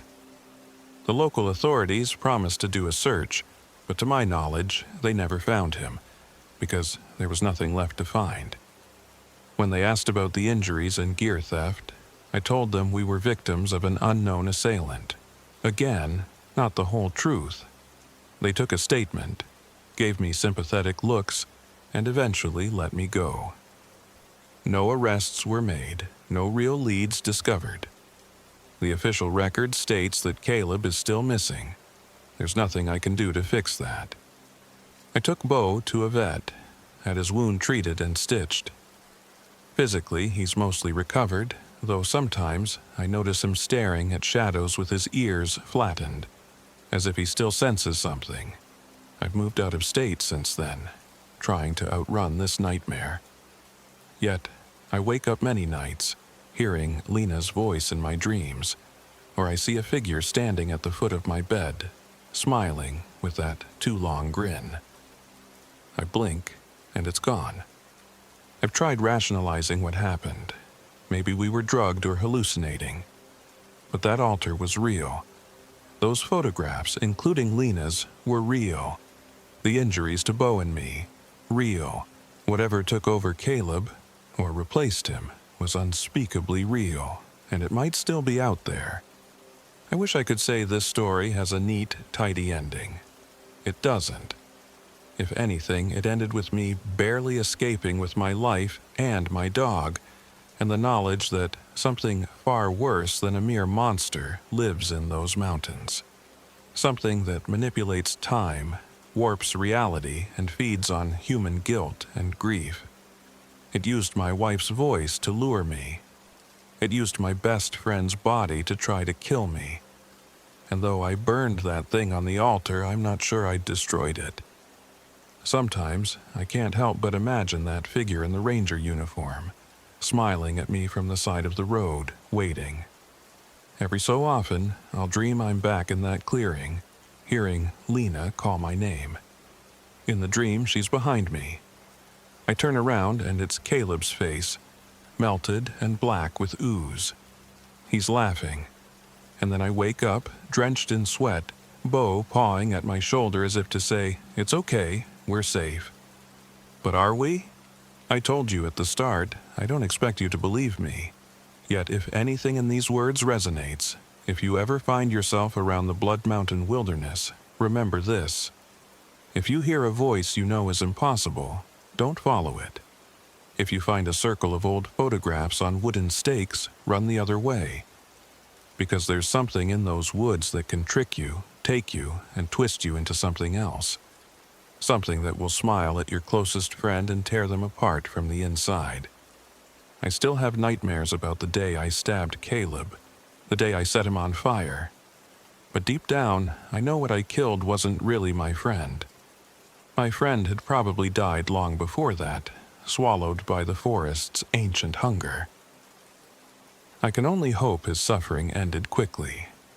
To anyone reading this, I'm sorry if I disturbed your peace, but I had to warn you, because I can't bear the thought of more missing person posters appearing on that rotting board in the ranger station, or more photographs pinned to that unholy altar, or hearing more lonely echoes in the wind, calling my name, in a voice I'll always love. I wish I could give you closure. I can't. But maybe this is enough of a warning to keep you out of those mountains. As for me, I'll keep looking over my shoulder. If you ever see me wandering off alone into the trees, do me a favor. Grab me, and don't let me go. Because once the forest has you, it never really lets you leave.